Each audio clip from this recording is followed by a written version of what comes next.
We're live. Oh, it's live. Adam and Jack will now check the channel to see if we're there. Doing it. Yeah, Adam might have to check. We're live. We're doing it live. Yes. Shall we all hold up our books at the same time? Yeah. All right, since we're on my channel, I have to introduce it. Hey guys, welcome to Lucas Green's channel once again with, as you can tell, 3 of the 4 Beast Quest reviews that I know of. And of course, you can see Year Unknown in the chat, I believe. We are finally doing a collaboration with the newest of the Beast Quest reviewers, Jack Griffin, which is ironic for me and Adam because, well, I don't know if Jack knows this, but our last book was Raptex and he was a Griffin. Rat weird. Okay. I guess Raptex was giving a sign or something. Yeah.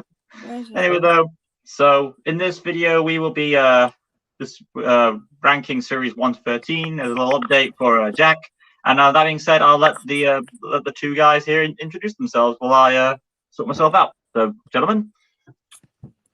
Okay, I'll go first then. Hello, my name is Adam. I do the Beast reviews on my channel, and I'm mostly known for the Battle of the Beast tournaments.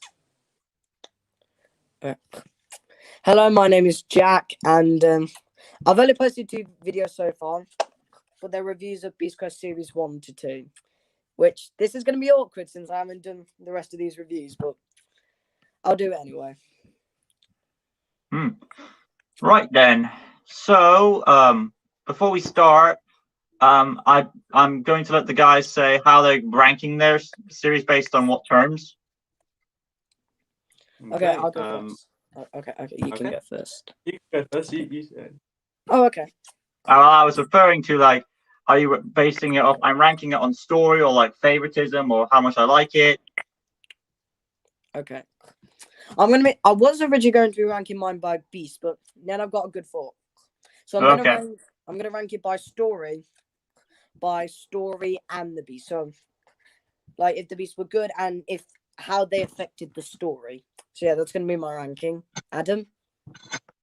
Okay, I'll be ranking mine on the Beast perspective. So I think it's kind of fitting that Jack's doing Beast and story because I know does his ranking story perspective. So we've got a little crossing bridge here. Yeah, it's like a hybrid. Half Lucas, half Adam. Bear in mind, you call yourself a hybrid. I'm not taking any responsibility for that. Okay. Well, then, that being said, though, let's get started. And with that, Adam will be okay. It will go. I'll let Adam take the lead, then Jack, and then myself. So, right then. So, if you look at the screen, it's basically right to left or left to right, depending on how you look at this. But that being said, though, Adam, take it away. Okay, so my least favorite series of series 1 to 13 on Beast perspective is series 4. Okay. Now, I know this is a good series story-wise, and I probably should include it on my underrated list. But the thing is, though, all the beasts are known for being terrible. There's none good beasts that stand out apart from Stealth, Nixa to an extent, and Equinus.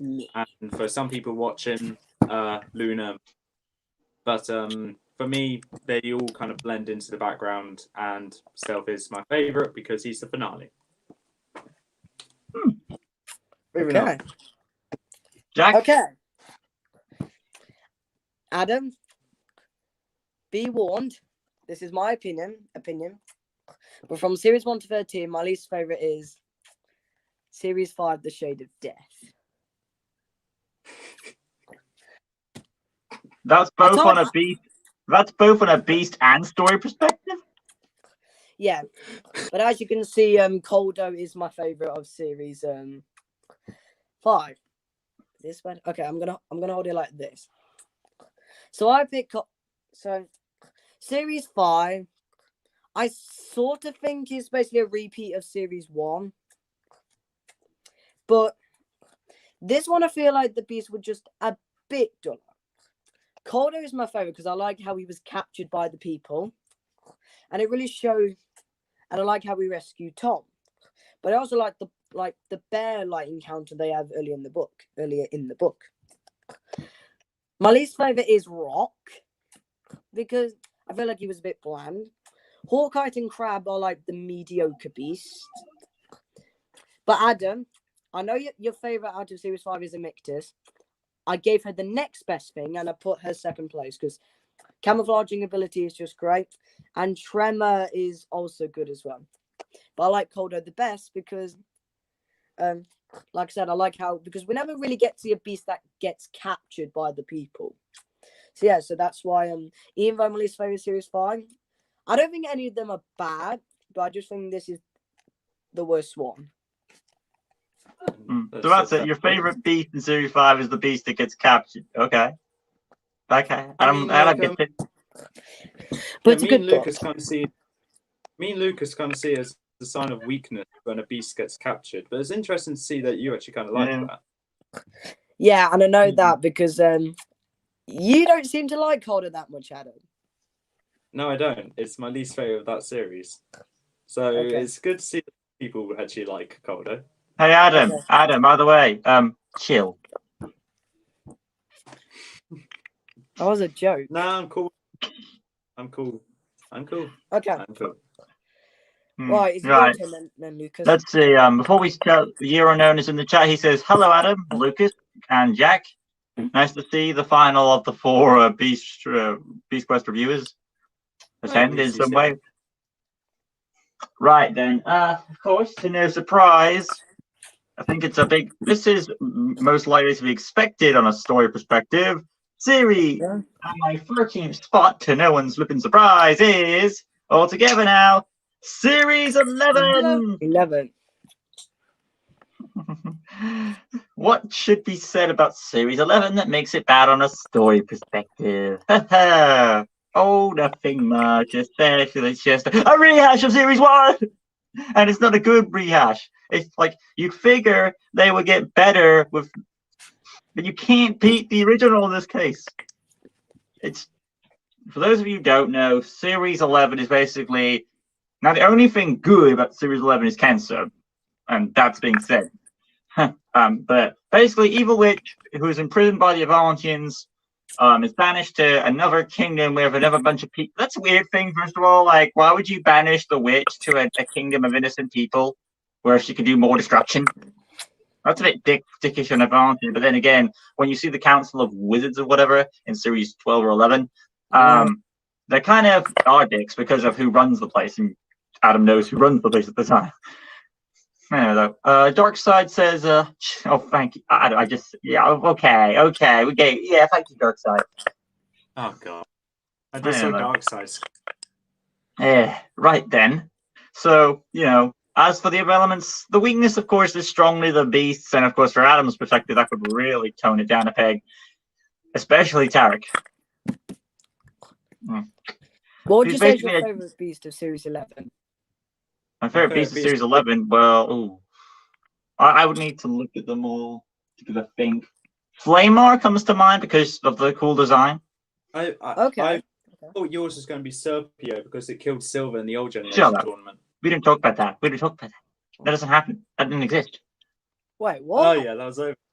First and second of all, spoiler alert for Jack. You just spoiled it. I'll be honest, though. I didn't really watch any of the old Battle of the Beasts. I've almost finished the Specials generation, and I want to get on to the new generation before we get to the old generation. Well, you just spoiled your episode. But it doesn't matter, because I know Torpix wins. Yeah. Okay. Well, of course, you know it wins. Yeah. With the old generation, Lucas is fully aware that he hates one of my favourite fights of that series because of the results of it. Well, don't worry, you made up for it with Warlock, so I'm fine. I stand by that choice. Yes, I stand by it too. You did well in Slytherin. Moving on. But yeah, like I said, Series 11, bad beast, most of all. They're mostly just repeats and weaker versions of, well, I don't know if they're weaker, but they're just rehashes of Series 1 designs in a weird way. And then, of course, you've got her plot is basically to get these 6 stooges, which we all call them, into Avantia to do destruction on Avantia, some sort of lightning portal or whatever. I'm like, it's really not that interesting. I've seen bigger more interesting plots. It's just this new age, as you call it, is kind of a shaft, really. So it's understandable why, surprise, why Series 11 remains in the doghouse. No offense, Adam. Okay. Woof. Anyway, moving on. We are now on to the 12th spot. Adam, go for it. Okay, this may come as a bit of a surprise to both of you, but I spoke very bad things about it earlier today, and that's season 6. 12th place is season 6. World of Chaos. Ooh, you just kissed Vespic in the ass. Wow. Sorry, I'm sorry, but the thing is, I do not care for this season. The only good shining star from it is Vespic. She's still my girl, though. Vespic is my girl. You can't change that. But the first 3 beasts are just giant animals: a Komodo dragon, a rat, and a bat. And then Merc and Terror. One's a tree, one's a living swamp. It's Shrek. Shrek. Is that the swamp man? Yeah, it is the swamp man. Yeah, it's more like the bogeyman or something. I don't know. Yeah, the bogeyman with a fire on his head. Yeah. Yeah. The fact is, though, they all are kind of forgettable or just boring in design. And like I said, the only shining star is Vespic. And that's why she's my favourite of the series, not because she was at one point my favourite book. Yeah. Okay. Yeah, but mainly season 6 because it's just a bad series of beasts. Moving on. Okay. 12th place. It's a bit weird because 12th place is series 12, The Darkest Hour. Haha, I'm happy to see that. Oh boy. Yeah, I know you are. So, when I saw Adam's review and Lucas's review of this series, I was like, wow, doesn't this look good? I can't wait to read this. First book, Solak, decent. Karjin. I get to Karjin. This is one dull book. I don't know. I still don't know why I think Solak's my least favorite, but Solak and Karjin are the weak links. It's really is okay. And this is something I want to point out. In the book, they mentioned the lost 7th beast of Gwildor, Kaikron the One-Eyed Tiger. Kenza takes the fang from the boneyard, runs away with it. I think she dies in series 19. I may be wrong, but she never does anything with it. Wouldn't it have been cool to see in a special? I actually really would have liked to see. A bit like Spyros. It really is okay. Vigrash and Merca. Merca I was going to put ahead of Vigrash. Vigrash is a Griffin, and Adam did make a good point. It's a bit dark. So in second place, Merca was decent actually, and Karma. There was one bit in the 8th set of Beasts which it normally shows you a picture. Cause I know Adam has this. They show you like the cover picture, and then it shows you like a black and white picture from the book. When I saw the picture for Karma, it freaked me out because this is really creepy as well. And like the villain at the end, I believe Jezrin. Am I right, Jezrin? Yeah, it's Jezrin. He's okay, honestly. We don't really get to, but mostly we get to see his wickedness mostly when we get to series 13. So yeah, so I put this one ahead though, was because I did actually used to like this series, but then I've come to be like, this is an okay series, honestly. So yeah, Karma, the Faceless Beast is my favorite, and yeah, so series 12, The Darkest Hour is 12th place. And that's it. Right then. And now on to my spot. At number 12 is, well, Jack's going to smile. He just showed it, The Darkest Hour. Wait, what? I'm not joking. According to my whiteboard, it is The Darkest Hour. Really? Yeah, and most of it is none of you said. The story, like, The Darkest Hour is supposed to be some sort of, I would expect the series to be called The Darkest Hour, to stakes to be extremely high, with the kingdom shattering and all that, but nope, doesn't feel like that. The stakes never felt to me like, I never felt in once that level of threat, like, compared to like an exploding planet or something like that. I never felt like this was the darkest it got. It just felt like another, yeah, the kingdoms were closing in, but no one ever felt that fear for their lives. I mean, sorry. I mean, it is a children's series. Yeah, it is. Sorry. Also, the fact that there is one good thing about this series, and that is on a Beast perspective, which I'm sure was why Adam hasn't said anything yet. I know we'll get that, and that is, of course, these are the first 6 beasts, I believe, correct me if I'm wrong, that are the solely independent and have their own ideals and grudges, and they're not like we don't have a master, we have our own ideals, right, Adam? We could be wrong with that. Thinking. Give me time. Thinking. I mean, I think because season 10 are knights and they did their own thing, but at the end of the day, they come from the same place. I thought they were under my control. I could be wrong with that. Yeah, they were woken by Malvel. So I guess there's also a person who's actually read this more recently than us. So yeah, they are. So I will say, like you say, Vigrash is shit. But there is, of course, one good thing on the story element. Why that's a good thing? That's because she's the first beast, I believe, that hints to Tom that hey, your Tom was kind of not as good as you thought he was, kind of thing. You know what I mean? Okay. So there is that to you. Something I want to mention about Isrilia, whilst we are on the topic of season 12. No, it's not my next spot, by the way. That's fine. You mentioned the 7th beast of Gwildor. I believe at one point in that book, Tom was actually standing on the remains of that beast. So unless we have a magic villain who revives this beast back, then chances are we may not get the special. But I would love to see it. And better yet, have a media fight it instead of Tom. Overall, I'd say that Series 12, the stakes didn't feel as high as anticipated. I felt let down. Both Cancer and Sampeo were reduced to Team Rocket level villains and working for Jezrin. And it basically felt like a Giovanni setup, didn't it? Guy sits on chair, 2 lackeys go after each one, fail, hijinks ensue, blah, blah, blah.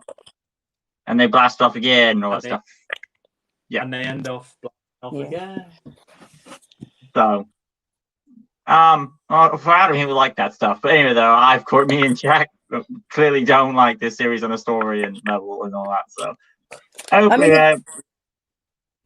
mean, it's okay, but like compared to the others, well, I was expecting more from this series, and it failed me on that part. So, only thing great about this series are like 2 things. One is, well, he's not the best, but it led to him being better. Jezrin. And the second thing is, of course, the first beasts that are independent and have their own grudges, and proof that Taladon has a bit more. I like that he's a more flawed character, and he's like the person, wholesome, good father figure. I like that. I appreciate it. Anyway, though, we'll now move on to our number 11 spot. The 11th place for me is I'm sorry, Year Unknown, but it's actually season 3. Yeah. Don't worry about that. We all saw it coming.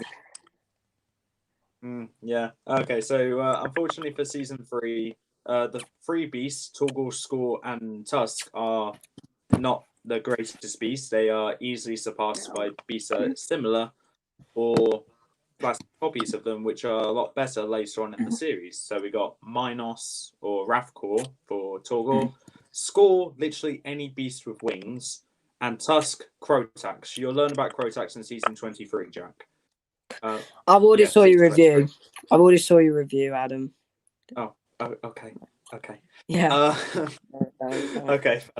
I'm sure Jack wouldn't watch the review. I'm assuming he'd get the books first and then watch the review. I don't really care, honestly, but he does sound better than Tusk. He does sound better. He looks better. Yeah, he does. Naga is obviously my favorite of this series. He's been my favorite since I did the original review on it. For the very same reason, he had a very brutal death. Cayman is now my second favorite of the series, though, due to the ability to be able to split into 3, and each being as strong as the other, as well as being one of the few beasts that actually injured Silver severely, where he had to be withdrawn from the rest of the quest. And, well, Sting, come on, most unique beasts being the only human I think that transformed into a beast but didn't get changed back. I also started that trend of people or animals turning into beasts. So Yeah. can't go wrong with that. Yeah. But other than that, though, I mentioned everything in my earlier video today. It's just very overrated. I don't think it deserves the popularity it has. It has a small cult following, but it doesn't deserve it. Not a lot. Hang on, let me just check some. Yeah. Just checking something. Okay. Right, shall I get into mine then? Yeah. Okay. Bit weird. 11th place is Series 6, The World of Chaos. Now, I'll be honest, my opinion is just a little bit different. Komodo, least favourite. I'll never get. The abilities, in my opinion, are just bland. Didn't really make sense when it fell off the cliff, didn't die, but then died. I don't know if reptiles can survive in cold areas, but you might clarify. But I was like, wouldn't he just die in the icy desert? I don't get that. He died of. Would he? Yeah. Muro is actually. I'm just gonna say Muro's 4th place actually. I think the thing where he has his own army of rats, it was actually pretty okay. Fang used to be my favourite, but he's my 2nd favourite now. Because I think Tom using his hearing and how he can make his victims go blind when he flaps his wings, and he's near them is pretty good. Merc and Terra, I put Merc 3rd place, Terra 4th place. And Vespic, great fight in the air, like at the final battle. I liked the fight in the castle. And I liked how all the enemies, like, you had the miners from Fang, the man from Merc, they all gathered in the village. They were there at the village. All the enemies Tom and Elaine had made along the way were there. And also in Merc, they had their one argument. Like, Tom and Elaine never really argue, but they had a short argument. Yeah, but this is just great. This is a great book. So yeah, that's it. Yeah, great book. Okay. Never mind the whole series, even though this is meant to be ranking of the series, but okay. Ignore Okay. the. Moving on. Oh, damn it. Let's see. Number 11. Some of you may know what it is based on a story level. I'm sure Adam knows what's coming too. Number 11 is the Warlock Staff. Right, see ya. I mean, see ya. Adam, come on, you knew this was going to be here. You knew the bad points of Series 11. Wait. Is this Series 9? Yeah, Series 9 of the Warlock Staff. Oh, let's Warlock Series Staff. 11. Oh, okay. Warlock Staff, yeah. That's why. Adam, you know there are bad points. Ursus, Koraka. Mine was kind of light to that too. What happened? Koraka, good piece. Koraka is not a good. No, it's not. No, you don't like Koraka for a very small plot hole that happened in Minos. We don't talk about. Yeah, tell it to your Beast Quest review or whatever that was involving Koraka. You hate Series 9 over a gift basket. Anyway, my thoughts. Your answers I agree, Lucas. Haha, there, see? The rise of the revolution. Thank you, Yearno. Okay, series is kind of bland and boring, yeah. Malvo is desperate for power because he's been beaten so many times by Tom. No surprise. He goes on this secret. This is some bullshit because apparently there's, oh, Tom, we have been keeping this secret from you, and there's this other land of great power you must go to, and we didn't tell you about it before because I don't know. It's not really a good explanation.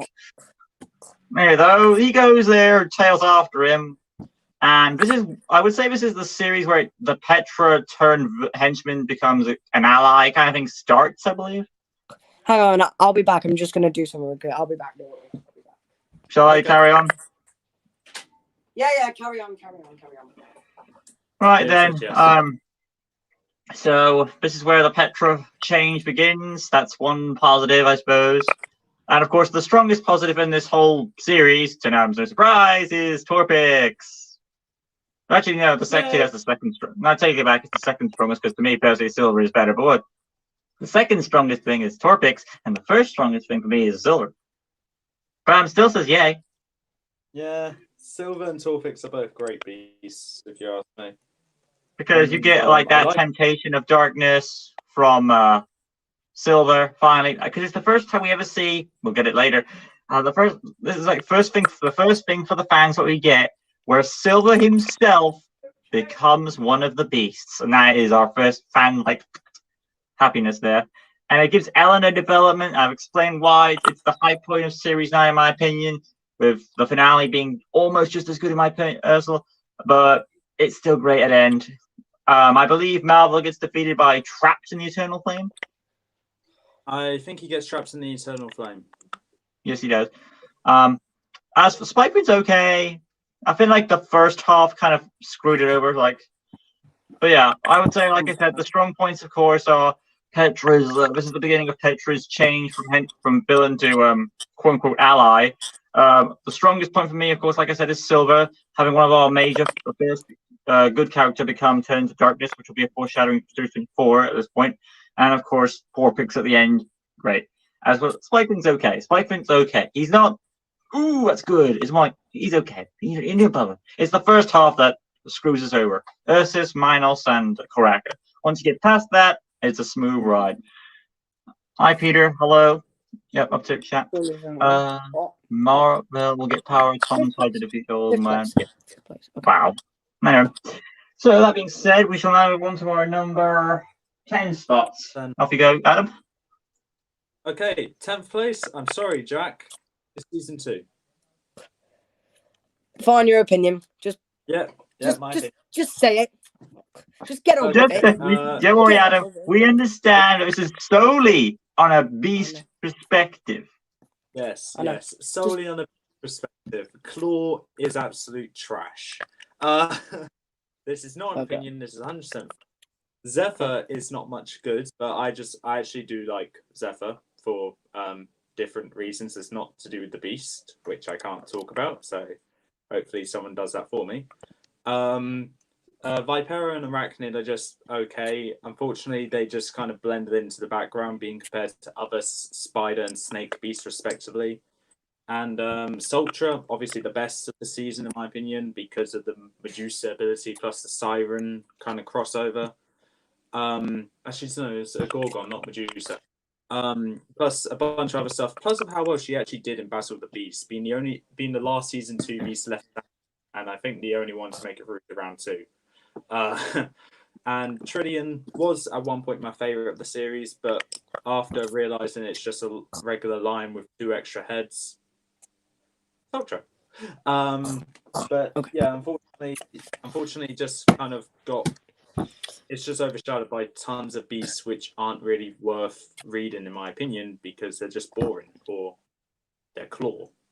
So, moving on before I make any more enemies. Well, Year Unknown has put you down a peg.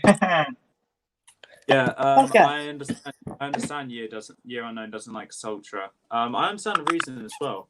Interesting to see the other half, I guess. Okay. Now, we've had these 3 so far. This is where we start to get into the more interesting series, which includes Series 9. So, Lucas will like that and Adam will like that. So, you may wonder why I put this so far. 10th place is Series 11, The New Age, with my favourite being Brutus, the Hound of Horror. Now, as you said, a lot of people don't really like Series 11. Really? I would never have guessed. Because they say it's a copy. But here's why I don't think it's that bad. One, now Tarok is my least favorite, but I could switch him with Elko anytime. which is it's a bit sad seeing as he was made from the blood of Sepron, and Sepron's my favorite of Series 1. Brutus, my favorite. I like how he has an army of hounds out, and he can turn into like this fog, which we never like on dog beasts actually. We don't really get to see most of them much, and we don't get to see that ability much.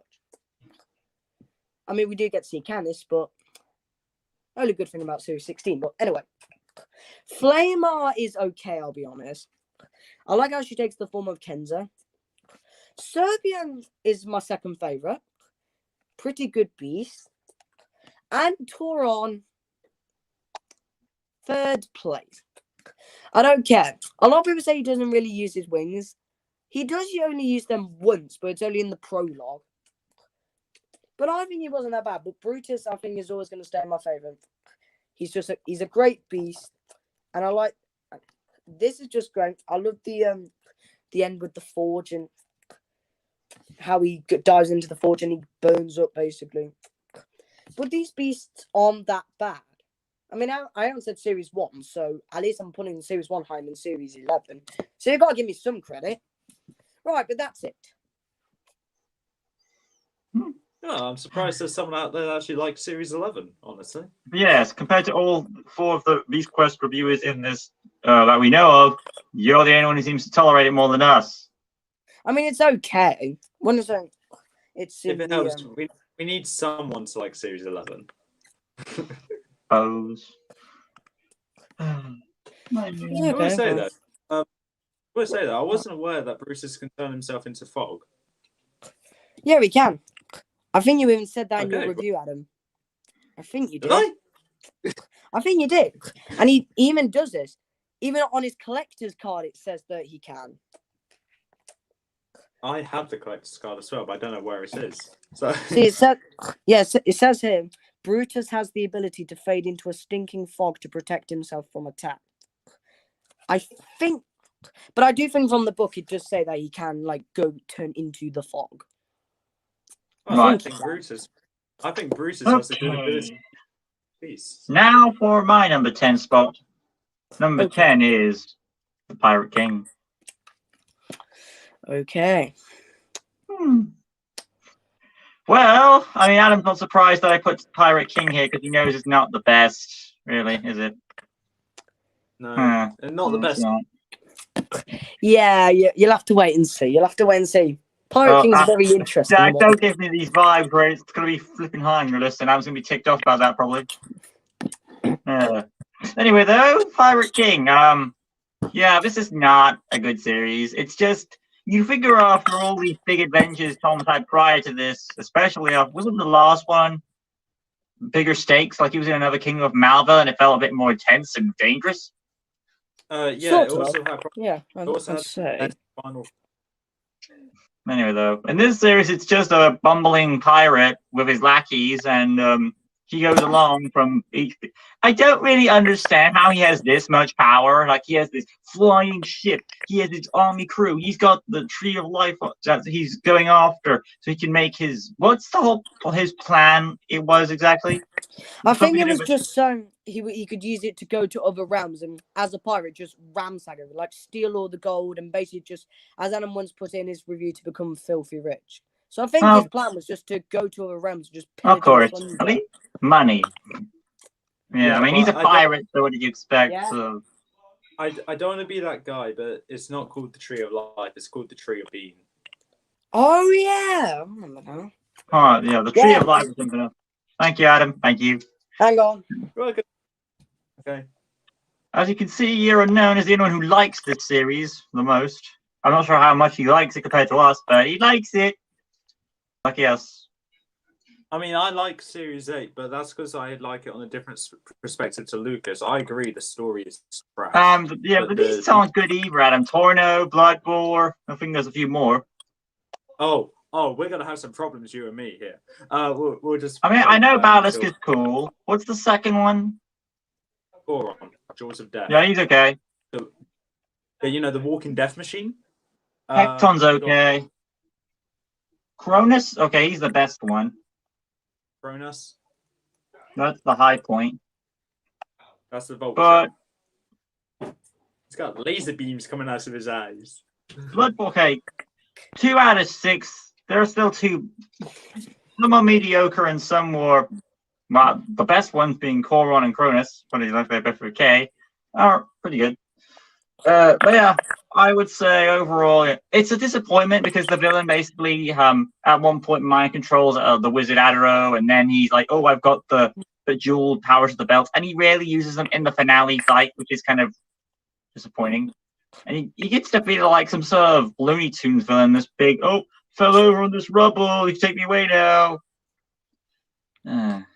It's just kind of lacking, really.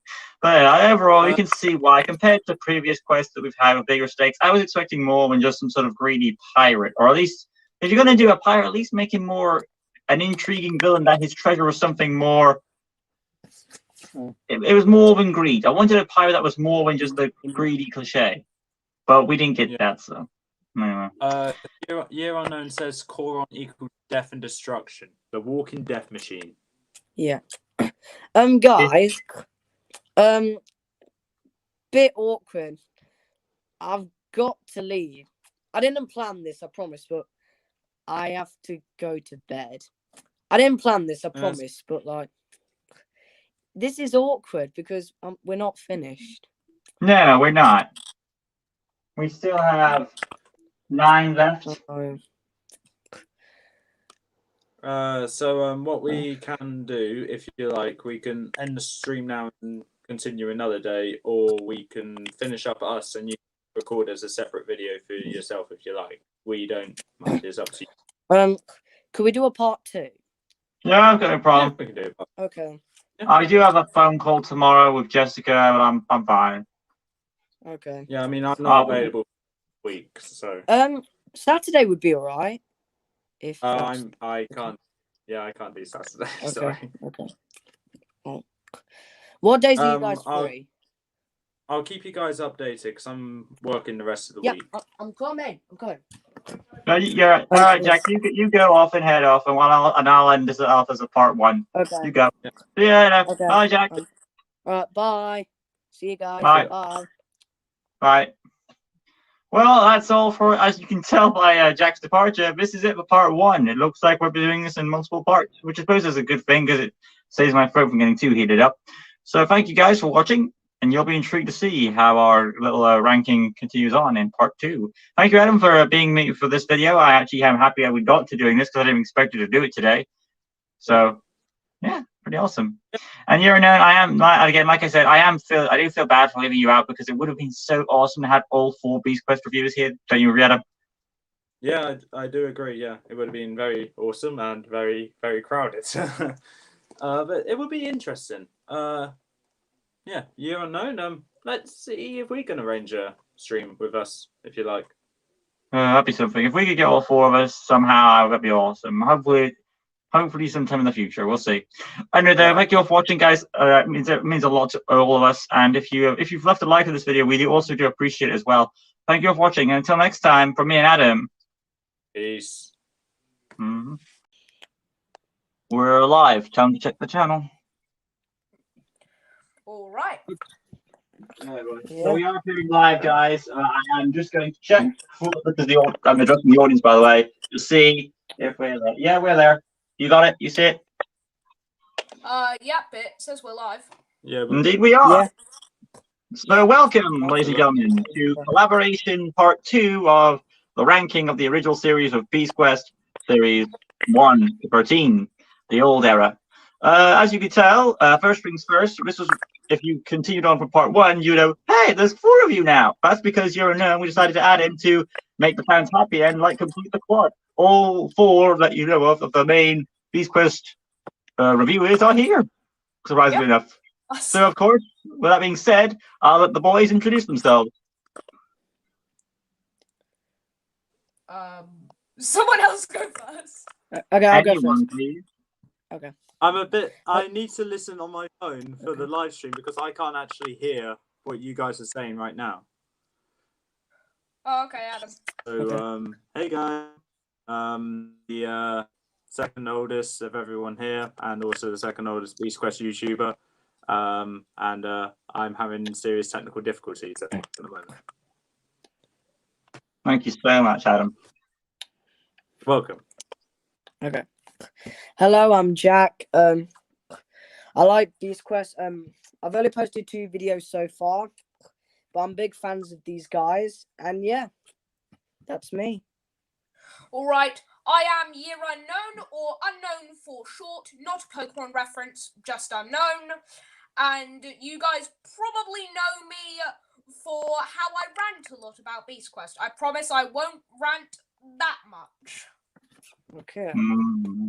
So, for those of you who are continuing on, as you were aware in part 1, we had me, Jack, and Adam have done ours.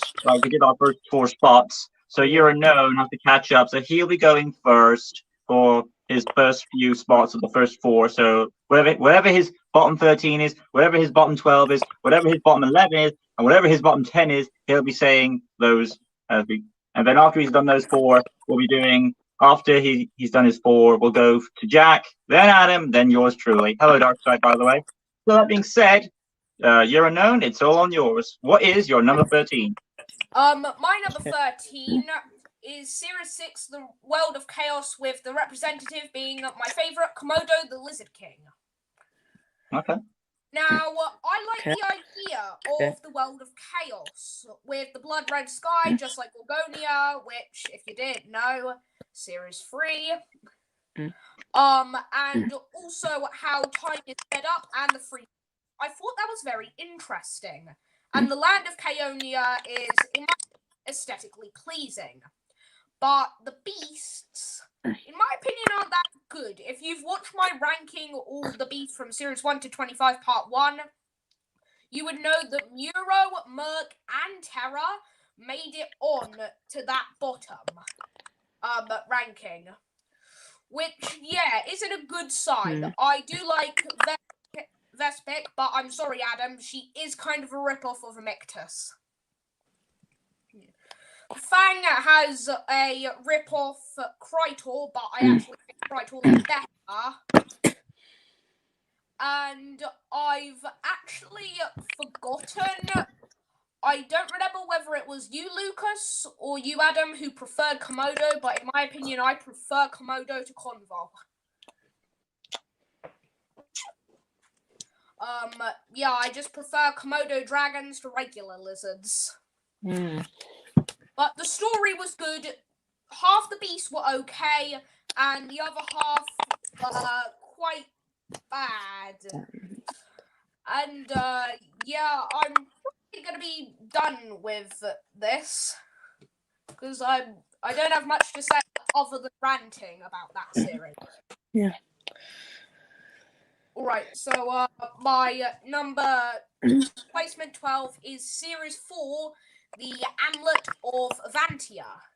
Now, in my opinion, this series has better beasts than Series 6, but a worse idea. But since I'm ranking this based on the beasts in the series, and not really the story that much, that's what I'm taking into account. And the representative is Luna the Moonwolf, which is my favourite of that series. Now, Series 4, as I said, is a worse idea than Series 6, but with better beasts. Now, those better beasts, in my opinion, are Blaze, Luna, Stealth, and Nixa. Even though I don't think that highly of Nixa, she's better than the other 2. Inquidus and Rashid. But I noticed that I'm very much a person of artwork in Beast Quest. Now, I'm just gonna find a page where it properly shows. I'm not much of a fan for this artwork. And both Inquidus, Luna, and Blaze had that artwork, which is a major hit against it. And I also thought them returning Taladon to the realm of the living was kind of a bit pointless, because he never really appears again until he gets killed in Tecton. So, yeah. Kind of found this series a bit pointless, and coming off of series 3, yeah, definitely bad. Next is my 11th placement with series 9, the Warlock Staff, with the representative being Silver the Wild Terror. Now, other than Linax, Hunter of the Peaks, I think that's who it is, which is from series 25. She's the only good wolf. Well, no, she's a good wolf. Every wolf beast is good. But why do all of the wolf beasts come from bad series? I generally want to know this. Like, they all seem to come from bad series, in my opinion. Now, the Warlock Staff definitely had a very good story, superior to both series 6 and series 4. And the Batch of Beasts were actually generally good, but there was backstory missing. Now, I haven't read series 9 in a long time, but you don't really get to know that much about the Eternal Flame and the Land of Sephra. Again, correct me if I'm wrong, I haven't read it in like over 2 years. But because of that missing backstory, it's just not what I was looking for. If it had better backstory, it would have been a whole lot better. And probably would have been one of my favourite series. And also, it suffered from bad artwork, like the others. And sorry I'm hogging the spotlight. I do believe I have one more thing to catch up on, is that correct? Yeah, 10th place, I believe. Okay, and that is number 11, well, placement 10 from Series 11, the New Age, with the representative being Serpio the Slithering Shadow. Now, I think it's pretty self-explanatory about why I don't like Series 11. Kenza is just not good. Sampo is a whole lot better, and we'll get to Sampo at some point. But I'll explain why I prefer Sampo to Kenza once I get to Series 8. But most of the beasts were bad. I mean, Elko and Tarot were okay. Brutus was good. Serpio is amazing. And Tauron I really didn't like. And just thinking about it, the beasts weren't actually that bad. But the story and the plot were horrible. I did not like it. And that really hurts the series, in my opinion, and that's why it's my 10th place. So I'm gonna let you guys get on with yours for a bit now. So I think he's caught up now, isn't he? Has he done each 4 series that he was supposed to do? Yeah, he just did his 10th place now. Right then. Before we carry on though and move on to you, Jack, I just want to address the chat, of course. Welcome, Dark Side. I think that's Ella Wilkinson, which is Jessica's sister. Correct me if I'm wrong, Ella. Adam, I see you did something there about your technical difficulty stuff. There is a guy in the chat putting VN dot, which most of the time that shows is just a spam user. So if you want to get rid of him, feel free to. Donna, yes, yeah, unknown. Yeah, that person agrees with you. And no, there we go, some sort of chat. But then let's carry on. So we just check. I think now he's done 10. We're at 9 spot now on all of us, right? Okay. Right? Then. I'm just asking to be confirmed. Right then. So Jack, on you. Okay. Just before we do, I just want to say you're unknown. Bit of a coincidence, but 10th place is also series 11 for me. 11. Anyway, 9th place. Oh, he's left. Yeah, hopefully he'll be back. Yeah, I'll wait till he comes back, and then I'll say my 9th place. Okay. And this one's an interesting. He's back already. He's back already. Okay. Got rid of it. Yeah. Okay, carry on, Jack. Okay. 9th place is Series 4, The Amulet of Avantia. Now, Series 4, a lot of people don't really seem to like. However, here's why I don't think it's that bad, honestly. One, I agree with your Unknown, because Nixa is my least favorite series 4. I think she was not really a good starting book to hook the reader. Equinus, great book. He's my second favorite. Rashuk, he's okay. I like the ability how he can use his claws. One swipe can turn people to stone. Luna is actually third place in my opinion. I think she was really good. And I like the ability how she can mind control the animals of the forest to do her bidding. Blaze, originally I was going to put Blaze fifth place, but then I had a good think. And then he's actually fourth place. And still, how he can turn people to evil with a swipe of his claws. And just the fight in the city was just really good. On the story-wise, I can agree. What was the point of bringing back Taladon? And he does appear throughout the books. But it just proves that Tom will do a quest just to help his dead father come back to life. But I really feel like this series should get just a bit more respect, honestly. Because when you look into the beasts a bit more, they're not half bad. Also, I just want to say my list may have changed since part 1. So some spots may be different. Anyway. That would be Adam next. Hopefully he's not lagging. Stealth the Ghost Panther. So we wait for Adam now to give his number 9 spot. I am very badly lagging. What's up there? Can you guys hear me? Yeah, we can hear you. Are you a bit behind? Okay, so at least everyone can hear me. My number 9 spot is series 11, with my favourite beast being Serpio. So at least me and you Unknown get along with something with favourite beasts from that series. Nice. Yeah. I only put this as my favourite beast just to spite Lucas. That's the main reason here anyway. So lost to it. But the beasts here, Elko and Tarek, are not worth mentioning because they're not great beasts and they never will be. Brutus and Serpio are the best, clearly, and Tauron is third favourite for me because I like my centaurs.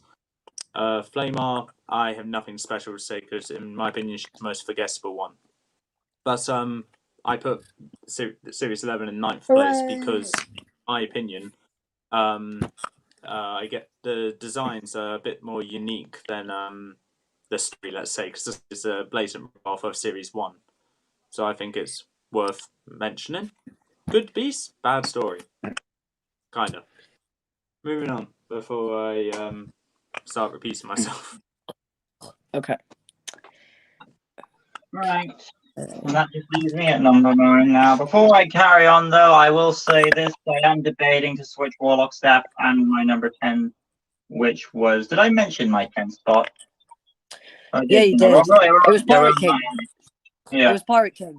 It was Pirate King. So I may swap those because I do like Warlock Staff because of Silver and Torpix and all that stuff. So I might swap it. So what I'll do. So yeah, Warlock Staff is above Pirate King, and Pirate King is where Warlock Staff was. So 11 was Pirate King and 10 was Warlock Staff now.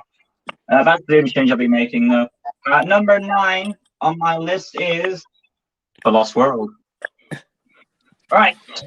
So this one was interesting for me because it just came off of a 2-parter series that was pretty big.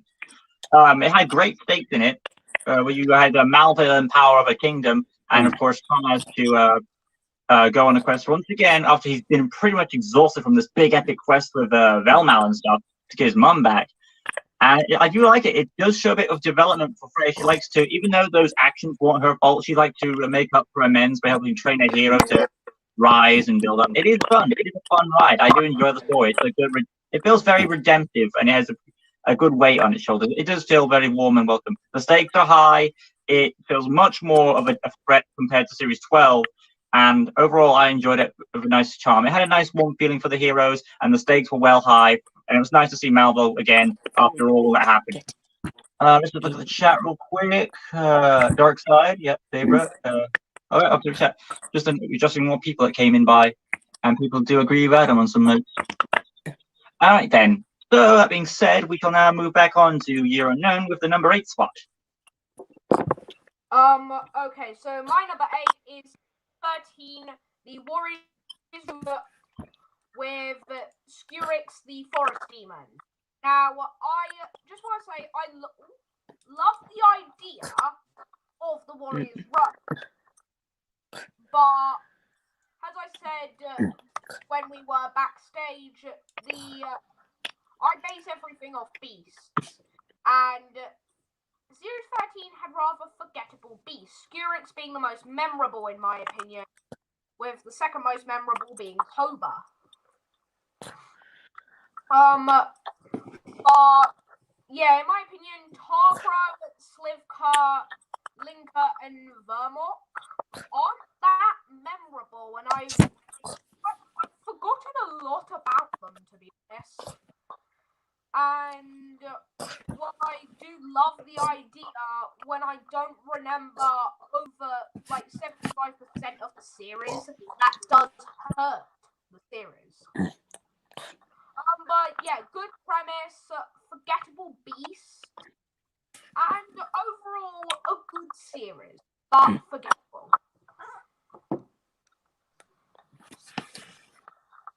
Gotta get my step. Jump. Okay. All right, Jack, I think you're up next. Okay. Right. 8th place now, I believe. 8th place? That's right. I think it is. 8th place.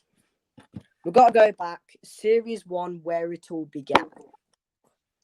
Now, Series 1, I had to put high because it's the first series. If this series wasn't here, we wouldn't have Beast Quest. And fun fact, this was originally going to be 9th place, so Series 4 would have been higher, but then I've had a thought. Nanook is trash because half a chapter-long fight is just disappointing. If you thought Fearns' fight was sure being 1 chapter long, Nanook is half a chapter. The abilities, I think, is the best thing about her, but the design is a bit dull as well. Fearns, even though when I did my review, he is 5th place. Design, I'll be honest, really good. Ability is good. The fight was the only real thing that was a letdown. Arcta, now I know, Adam, you don't seem to like Arcta that much. I've had a bit of a change of heart because Ferno, I'd say, has the better design, but Arcta had the longer fight. And how he was in danger as well as Tom when they were hanging off the cliff of the mountains was pretty good. Taggers, even though the design and abilities are a bit dull, the story when Tom was in jail, when he supposedly started a wildfire on the field, and just how he's thrown in jail and he has to basically make a jail escape, break out of prison. Epos, a beautiful beast with a great finale to the series, and of course, my favourite being Sepron, because like I said in my review, I like water beasts. Except for Zephyr so far. But Sepron's my favourite. Story how Tom was in danger because of drowning, not only because of Sepron. But like I said, I really don't like how later on in the series, Sepron starts getting a bit more useless, which I'm really sad about, honestly. But ability is okay, fight and design pretty good. But Series 1, I had to put it high because it's the first series, and for a first series, it's a great one. So yeah, Series 1. That will be Adam next. Okay, I heard that part, so at least I'm not completely going in blind here. So my number is the most overrated series in my opinion, Series 12. With my favourite beast being Merca the Ice Horse, and it was going to be Kamar, but because of Battle of the Beast, Merca did the best in Series 12, and I grew some fondness for the Ice Horse, which makes no sense with fire mix of ice.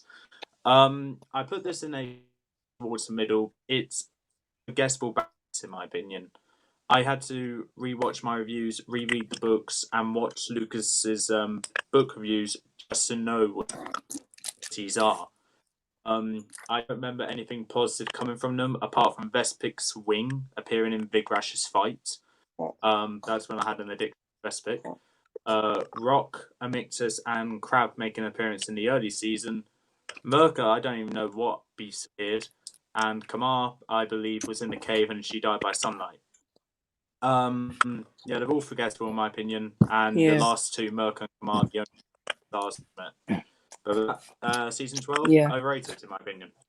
I don't think any beasts appeared in Vigrash, Merca, or Kamar. I think it was just for the first one because they were set in Gwildor, where Freya could call on the beast. Yeah. But the other three was set in Chaonia, so they couldn't really do that. Yeah, I know Vigrash didn't have any beasts in, but it had a Spix wing in. That's what I remembered it for. That's the only memorable thing for Vigrash. Yeah. Right then, I'm up next with my next spot. I'm now at number 8, aren't I? 8, right? Yeah. Number 8 is, well, before we get to that though, the chat I'll just address real quick to make sure I'm up to date because I don't want to ignore everyone. I know some people have popped in. By the way, we've got another. Wilkinson seems to be a popular name because Emma Wilkinson just popped in now. Either this is Jessica's sister or there's just so happens to be 3 people with that name today. Okay. My cousin. Let's see. Darkside's taking care of the chat. I know there's a lot of people who are supporting Year Unknown here. Like they say they follow him, so I'm either they're subscribed to you or they're agreeing with your opinion.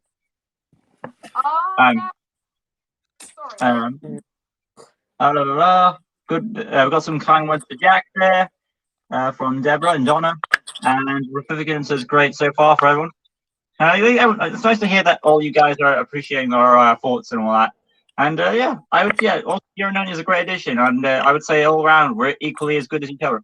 So now it's time for my number 8 spot. Number 8 is the Dark Realm. Right. So the Dark Realm is now after series 1 and 2. I would say it wasn't, to me anyway. Obviously, it wasn't as good as the first 2. Not really. So it did take a bit of a toll. I mean, it did have good beasts. It did. Torgor being my find. Score was great, and it was nice to see Seth getting back into play as a henchman from Albel until his, you never that into character. And if you've seen the specials, which I'm sure you guys have, more development for his sister, who disappears and we never see again. And it's like that's a missed opportunity. Kevin says you're all amazing, great review so far. Thank you, we appreciate it. But yeah, I would say this series, and it was another fetch quest for Tom where he has to get all these jewels and gets a jewel belt, and it was a tragic tale of seeing Seth going to be turned into a monster by Malvol's hand. So it was nice. It was really awesome to do that. So overall, I think that was a good stepping stone. I think it's a good spot to put series 3, The Dark Realm, at number 8 on my list. So that being said, we'll move on now to number 7. All right, Year Unknown, the floor is yours. My number 7 is Series 10, Master of the Beasts, with the representative being Voltrex, the 2-headed octopus. Now, much like with, I think it was, Series 6. Love the concept of Series 10, but the way executed it was very poor, and the beasts were also very poor, in my opinion. Noct was okay. Shamani, in my opinion, kind of bad. Lustor was good. Voltrex is great. Tecton is bad, in my opinion, and was okay. But most of them aren't that good. I like the way the beasts changed from the Knights of Fortune to of course the beast. But yeah, kind of just falls short. But this is the last series that falls short. So I will pass the review on to Jack. Okay. So 7th place. Year Unknown. I did my best to put it as far ahead as possible, and I'm just gonna say this series is a decent one. But my first place, Adam and Lucas, you and maybe yourself, you might be surprised because 7th place is Series 3, The Dark Realm, with Tusk the Mighty Mammoth as my favourite. Well, I know I'll Adam's agree. going to be picked. Yeah. Hmm. I'll agree. Torgor is the worst of the series. Because, just a minor tour, the fight was okay, but Tagus was a bit useless. Although, the fight with Trillian did just happen, so you can't really blame him. Score, I really like the ability how he has thick hide and any weapon can just literally bounce off, unlike Trillian's thick hide, is good. And I like the whistle, how they use the whistle to like calm him down. Naga is 5th place, but I think the design was intimidating. I'm probably missing out on 1 or 2 abilities of Naga, which I'm forgetting. But I think the final blow was a bit weak. How it lasted around all 6 seconds and just strangled them. Cayman is a great book. In fact, it's probably 2nd place. Although Nanook is once again useless. Could have at least wrestled with her. You have to agree. And Sting. Even though he's 4th, if I had to do a ranking, he'd be 4th place. I like how it's set, but it's something I don't get. Sting's guarding Arcta, the biggest of all, and he even says in the 8th set of beasts, bigger than all the beasts up to Scalamander and Series 24, and of the good beasts. Why get Seth to guard him though, Sting? Good. Because if Arcta breaks out, he can swat or stamp Sting as if he was a fly. And I'll never get. I get like how these duels help Tom in future quests, but they were already there before he defeats them. So that means Malvern might have placed them there. Why is he basically giving Tom power? He's giving him abilities basically. And Gorgonia is interesting, but Sting was pretty good. I do wish we could have an explanation of where he went after he slipped out, because we never really get to see him again, honestly. But Tusk, I might as well talk. I've got a good explanation. Tusk, Poisonous Tusk, good to see a mammoth beast. And I love how the rebels and Tom worked together. And it was literally like a cave tribe chucking spears and all sorts of weapons at this giant mammoth beast. But I do think the fight was good. And I mean, her duel is pretty important as well. And I was saying, when I was saying for the story, it was decent. And if I had to, would I read this again? Yeah. So 8th place is The Dark Realm. And my favourite is Tusk the Mighty Mammoth.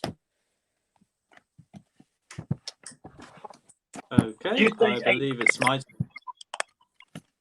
I believe it's my turn now. So my 7th place, the midpoint of the ranking for me, is where it all began, Series 1. So obviously my favourite is Epos, the Flamebird. 2nd, Inferno, and 3rd is Septum, as they are only good beasts from that series, in my opinion. Nanook is trash. Arcta was, I know some people in this group likes Arcta. My opinion never changes on it. Whilst I admit the fight was good though. Tagus, well, Year Unknown said it best. In Trillian and Torgor, he's just there just to be a punching bag. While his fight was good in the book, nothing else redeemable about him. Epos is my favourite of this series because she's Phoenix. I love Phoenix. And the Pathfinder. But with everything else out of the way, this is just a memorable batch of beasts. None of them are forgettable because, well, Series 1. Like Jack said, we will be where we are today without Series 1, how it was. So before I repeat myself again, moving on to Lucas's 7th place.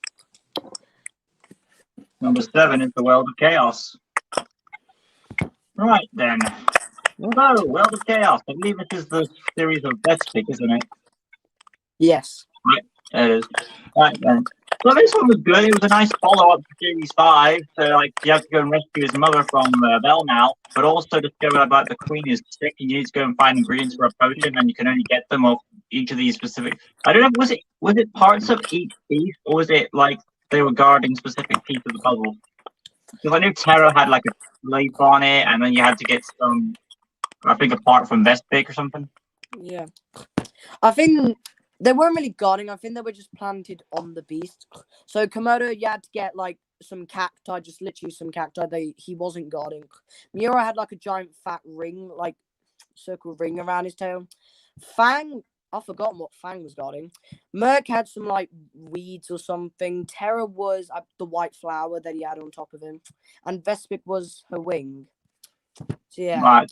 So some had parts of the body, some were like holding items or guarding items. Yeah. But overall, I'd say it was a very interesting story to go from where you had Tom exhausted from one battle and he had to go after get his mum, which makes him a bit reckless. I could feel like I was so weak to get my mother back and I've got to go and get her, and you can make him a bit reckless and make wrong decisions. And he's going to go and fight Velma, and enemy he doesn't know much about. And then, of course, you have to go on this fetch quest to go and heal the queen. It is like very hard. I would say it's like multiple paths to take and multiple decisions were made. But overall, it gave us a pretty well-rounded series, and it was very entertaining at certain parts. So I really enjoyed it. And that being said, guys, let's move on to number 6 on our list. So, all right, then, you're unknown. Do your thing. All right. So my number 6 is Series 8, the Hurricane. The Hurricane Dragon as representative.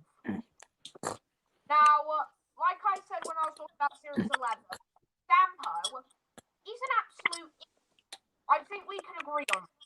He's an idiot. But he's the fun type of idiot.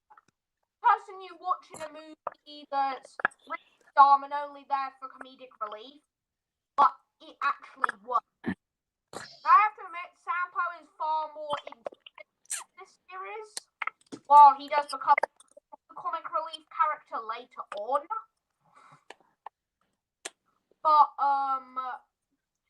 yeah, his beats are amazing. Balisk, great. Coron, as I said in the last death. Hecton, Yeah. I don't like. To be honest, I hate Hecton. It's just ugly. And it hurts animals. I'm glad it died at some Torno is amazing. Cronus is amazing. And again, I hate Blood Ball. It's just a ball that even though I like Quago Diamond Beetle, a whole lot the Blood Ball did. So a great series, in my opinion. Amazing beast. And let me check something. So yeah, I'm going to be passing on the role to Jack now. Okay. 6th place is Series 7, The Lost World. Now, in my opinion, The Lost World is pretty good. And this is the last quest for the continuous quest. Because if you put it together, this whole quest has started since Series 5 to Series 7. So in total, Tom's fought 18 beasts. So Convol, I actually think was pretty good. I'd say he's better than Hellion. And I hate to say, but I do think he's a bit better than Elic. Hellion, he's not bad, but I'd say he's the worst of the series because his demise was just all he did was fall into a lake. Crestor is 3rd place for me. I really enjoyed Crestor. Like his ability, how he can use his head as like a battering ram.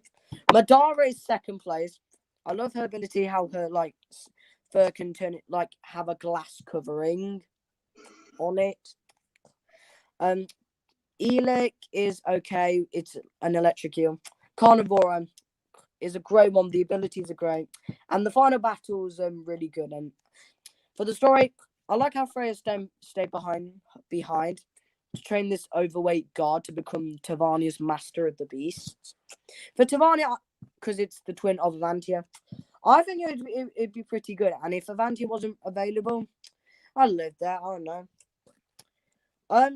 The twist how Freya and Silver get left in Tavania, I think was pretty good. How Silver, you could say in a way not dying way, sacrificed himself so that Tom Delaney can get back to Avantia. But Carnivora is a great beast with her abilities and a great finale. So Series 7, The Lost World, I think is unique. So yeah. Okay, Adam.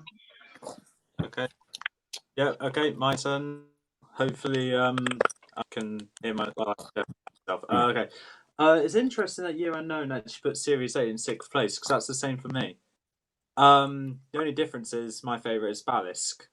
In my opinion, what is the most underrated beast of this series. To Sanpeo, this was his beast. To me, his strongest beast because it may have done the best in Battle of the Beasts. Not biased. But Battle of the Beasts is where my affinity for Balisk actually grew. And now we're at Series 8 because of his ability to be able to split into two forms, one that could fly, one that could swim. Koron, as I often refer to him as the walking death machine, I don't need to explain any more apart from he's the second best series. Hexen, I agree with you, Year Unknown. I don't really like for the same reason as you. He's cruel and animals and absorbs them into his coat or cloak, to say. Torno, unfortunately, is my least favorite of the series. So no there. But I do like the fact he is light as a feather, though. Cronus, beams from the eyes, Vulture. What can I say? Great. What's that one? My favorite of the series. Bloodboar, terrible, absolutely terrible. But yeah, Series 8, bad story, like Lucas said in part 1, but great beast in my opinion. None of terrible, just 2, just not very good. But yeah, moving on. Right then, my number 6 spot is the Amulet of Avantia. Overall, I would say this is a good. You can see why it would be a bit higher up because, of course, it's the introduction to Taladon. We finally get to see Tom's actual father figure and seeing what happened to him. It's a nice revelation to Tom as he goes on a quest to go and bring his father back together again by restoring his spirit by finding the pieces of the amulet. And this is like I would say this is the first one where we learn that Tom is a greater warrior than his father because he beat a beast that his father couldn't beat. So that's development for the character as well. And I think each of some beasts didn't get these beasts aren't like yes, Jack. I wasn't gonna say something. I was just saying. Okay, I was supposed to say.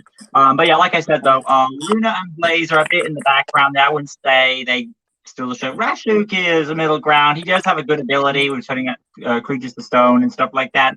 But of course, he's a troll. So what you gonna do? They're not the most intimidating of creatures. Aquinas and Nixo seem to have the most. They seem like the most useful because like one's faster and the other one is like a shapeshifter, so there's potential there. They all. I don't know. Adam will say if they gave him a challenge or not. But I would say it was pretty good for what it was worth. I think stealth is obviously the biggest problem of all. But overall, I'd say the beast may be lacking in some parts. The story gave a lot of weight to it and pushed it through on the good element. And that being said, we shall move along to our number 5 spot on the. We're coming down to the crunch line. Yep. So that being said, Top you're 5. now it's all you. Top 5. Well, this is actually my number 6, probably because I was a number behind. Number behind. Were we? Yeah, I have. Wait, did you do? I have 6 books. Did you do 9th place? I don't think you did 9th. Well. Oh no, I didn't. Yeah, I think we skipped Okay. place. Yeah. I missed that. I actually noticed that, but I thought you would have just carried on. I did actually notice that you did. I was like, So that book was a stealth, Donna. Adam's. Yeah. I don't. Yes, I yeah. don't want to be like I was noting it down the entire time. So Thank you. So I believe everyone else got in order. So the only one who skipped one was Year Unknown then. Yeah. Yeah. Wait, what did you just say, Lucas? Is the only one who skipped a spot on the ranking was Year Unknown then? Okay. Yeah. Right, Okay. So Okay. my 6th place is the Darkest Hour with the being Ziggurat the Clawed Eagle. Now, I'm I sorry, can agree there. so in your opinion, I don't think The Darkest Hour is actually that overrated. I've watched quite a lot of reviews, and nobody actually seemed to notice this. So I actually think it's quite an underrated series. But it has an amazing batch of beasts. Again, differing with my opinion. Solak and Karjin are some of my favorite. Some of my favorite. Israelia is the worst of the lizard beasts, in my opinion. Vigrash I love, and is the only Griffin, like you said in, like one of you said in part 1, is the only Griffin killed the one in series 7. Oh yeah, Raptex. Yeah, Raptex. I forgot its name, so I haven't read series 27 yet. Okay. But yeah, in my opinion, series 12 I loved, and first time since series 3 where I actually felt scared for the characters' lives. I mean, it's a children's book series; they're not going to die, but when you have that certain element of fear, it's hard to get rid of. But yeah, this was the first time in a long time I felt scared for the characters. And also, Kama is terrifying. Solak is quite scary. I mean, I think that they swapped with weak powers with overall trying to be frightening. And to be honest, I think that works in the series' favor. So on to you, Jack. Okay, I just want to say, because I'm recording this on my phone. My phone, it just said it's on 20%. So what I'm just going to do quickly, I'm just going to go to the nearest charger. I'll still do it, but I'll just be on my bed if that's okay. So I'm just going to move quickly. Okay?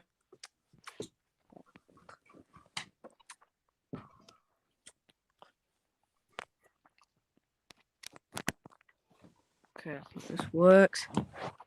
I'm going to have to put the light over there. Jack's in the dark realm. You could say that again. Okay, I might. Oh yeah. This might have to do. Okay. I might have to hold it or just. Yeah, that'll do. Hang on, almost there. Well, Donna just said that your mic is low, year unknown. She's asking me to do something about it, but I think it's not really my technical issue to do that. Yeah, I'm just turning up the sound of the iPad currently. Right. Well, I don't really know how that works my mic, but who knows? Maybe it's the position my iPad's in. All right, Well, Jack, go for it. Okay. We're now at the top 5, 5th place. It's a bit weird because of the sign. Year unknown. Wasn't your favorite series 9, just word, Silver? Yeah, my favorite all series 9 was Silver. Lucas, Likewise. Yours is Silver, isn't it? Well, Adam's gonna like it. Yeah. Well, Adam's gonna like this. I agree with him. Series 9, the Warlock Staff, 5th place. Torpix, the Twisting Serpent. So, Series 9, I think, is very underrated. The beasts are actually pretty good. I can see Adam's a bit excited. I have to agree. Sorry, it's just really good. That's okay. Even though he may seem like the weakest, I actually really like Ursus.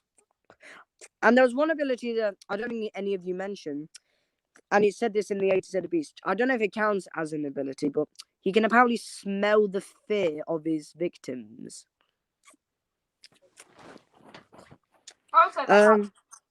Yeah.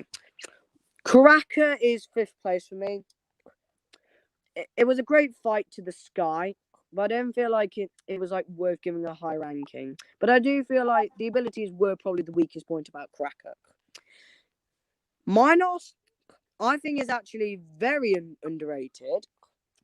The design is unique, being the 50th Beast Quest book. The fight was actually okay, actually, and the abilities were decent, although that's probably the weakest thing about it, minus. Silver, second place for me. Great how we get to see, like Tom and Elena were mostly Elena's faithful companion, being turned into a beast. And you can really feel like it's really dark when Elena ends up in Silver's mouth, and they've got to do this to save their friend. But I like how he calls on. I mean, a normal wolf could probably do this, but I like how he calls on an army of wolves, like a pack of wolves at the beginning. Spike Finn, great book, great water beast. I think third place. Love the house scene where they're going. Final fight was a bit weak, but Spike Finn I think was pretty good. So yeah, Silver's pretty good. Also when Elena was in Silver's mouth. And it was so depending, they had to do this, or Silver was going to be a beast forever. And Silver's been their companion for 8 quests now. Actually, no, 7 because of Series 8. Torpix, Guardian of the Eternal Flame. Great beast with its abilities and how Tom thought he killed Torpix. I like at the beginning how Torpix ate Malvel, but of course Malvel did survive. That happens later. But Torpix is a great beast. Design's pretty great. I haven't read Falcor yet, but I do look forward to it because he does look interesting. So yeah, I think Torpix is just a great beast and is the best of Series 9, the Warlock staff. So yeah, that's 5th place. Okay, Adam. Okay, my 5th place. Get ready to laugh, guys. Series 9. Okay. I am over the moon that someone else likes Series 9. I'm not saying Lucas and You Unknown don't. I'm just saying Jack likes it just as much as I do. The beasts are brilliant, and Torpix is obviously my favourite. Hence why I was so excited when you shown it. Silver is second best. No competition there, to be fair. Spike Finn is third for me.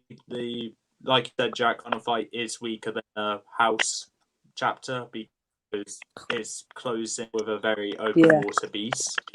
Yeah. Unlike you though, Jack, I love Karaka's Final Fight. In my beast view, I gave it a 10 out of 10. First 10. And Karaka is 4th place for that. Second, fifth for me is Minos. Nothing much to say about Minos apart from I think it was not the best book to be the 50th book, but a worthy one. Ursus, obviously my least favourite. Nothing much to say apart from I'm not the giant bear. Torpix, obviously my favourite, and the Eternal Flame, the only proper beast from Sarah, and also the champion. To sum them all up, I think it's a good batch of beasts, and as it was on my underrated list, 4th place, I believe, I thought, hey, it's definitely one of my favourites, because Torpix, Silver, and Spikefin especially pull it up a lot for me. So, yeah, that's 5th for me. Lucas with 5th place. Before that, though, of course, we're playing with the chat real quick. Well, Roarington Steve says hi, Deborah. Yep, welcome to the chat. Show Lisa Gamer, welcome. And of course, hey everyone, what series is Chronicles of Avantia in? I think that's like a separate series of books, honestly. I'm aware of that. Yeah. Pretty much, Yeah. without reading any other Beast Quest books, I Yeah. don't know. Yeah, it's like the past. It more focuses on Tanner, the first master of the beasts, Yeah. and his adventures with 3 other beast riders. There you go then. Right then, now onto my number 5 spot, and to this one's probably expected to be high, and of course, to no one's surprise, Warriors Road. Well, of course, no surprise to be up this high, as it's basically in the story. For those you don't know, at the end of it was like a setup. I think Jason set this up in a way because he wasn't a villain earlier on. I don't think it was. How do I put this?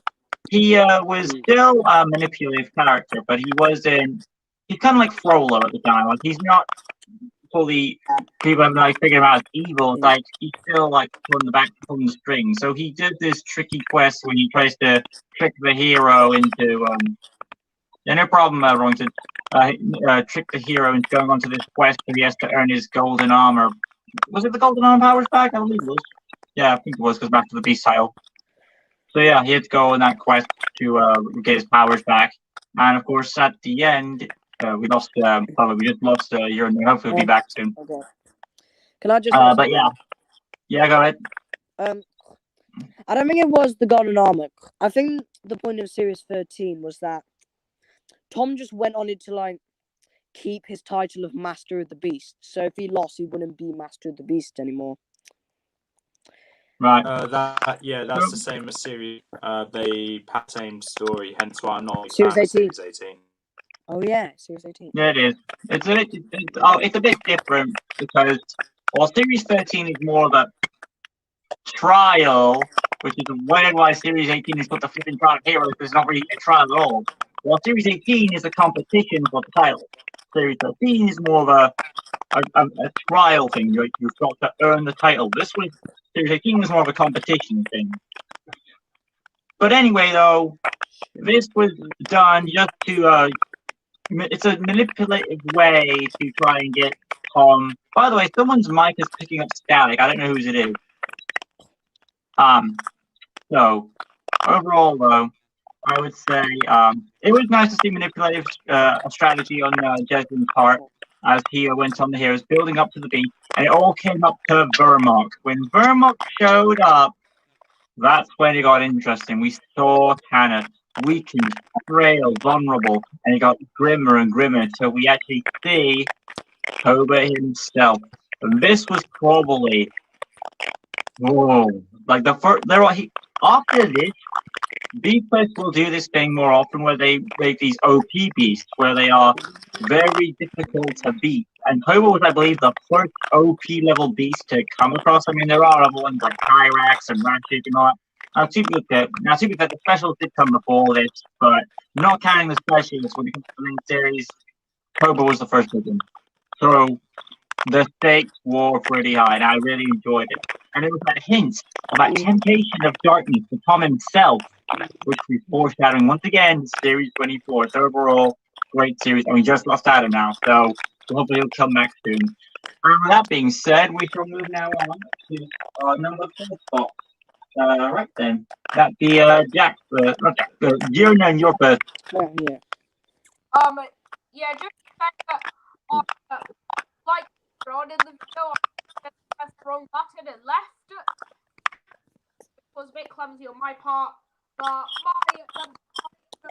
because I missed because I forgot to do 13 to 9. I just is the original series with the hunt. Now, Jack, don't get too excited. That point is one, but hard to find having Ferno or Eve either representative. I just accept because it's very close to being my favorite. So good words I accept. Now, at series 1, I feel like a great series, but off whether it's bad, whether it's worse. In my opinion, series 1 is sort of the standard base every other series off it. But it was amazing. Pegasus Doctor, I do not like, and I don't think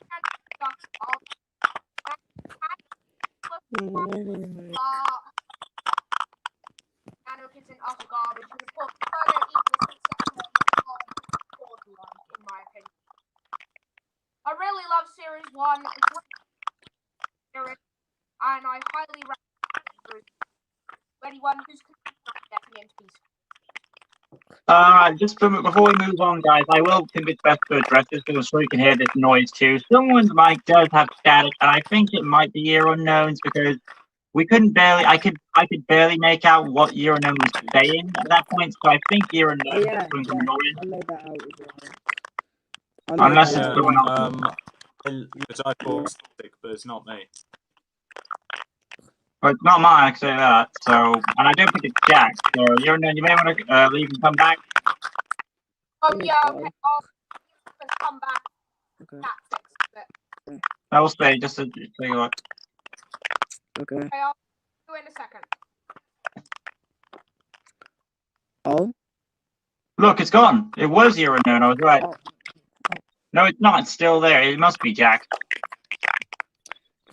Thing is, bro, I'm worried if I leave, I might not be able to get back on. I'm a bit. That's the problem, isn't it? Well, now at least we know where the. At least now we know where it's coming from.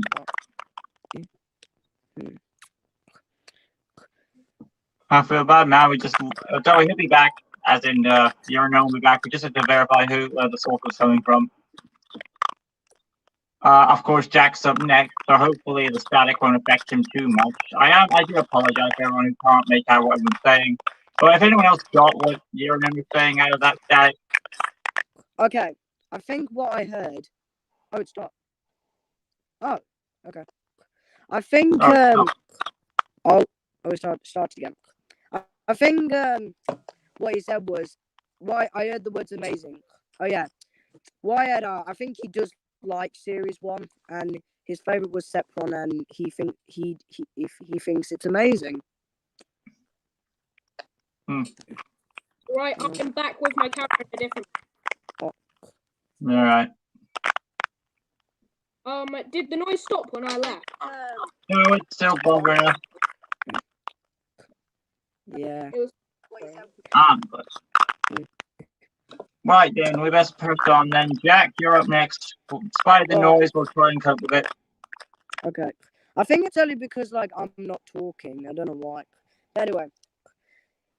4th place is Series 8, The Pirate King, with my favourite being Koron, Jaws of Death.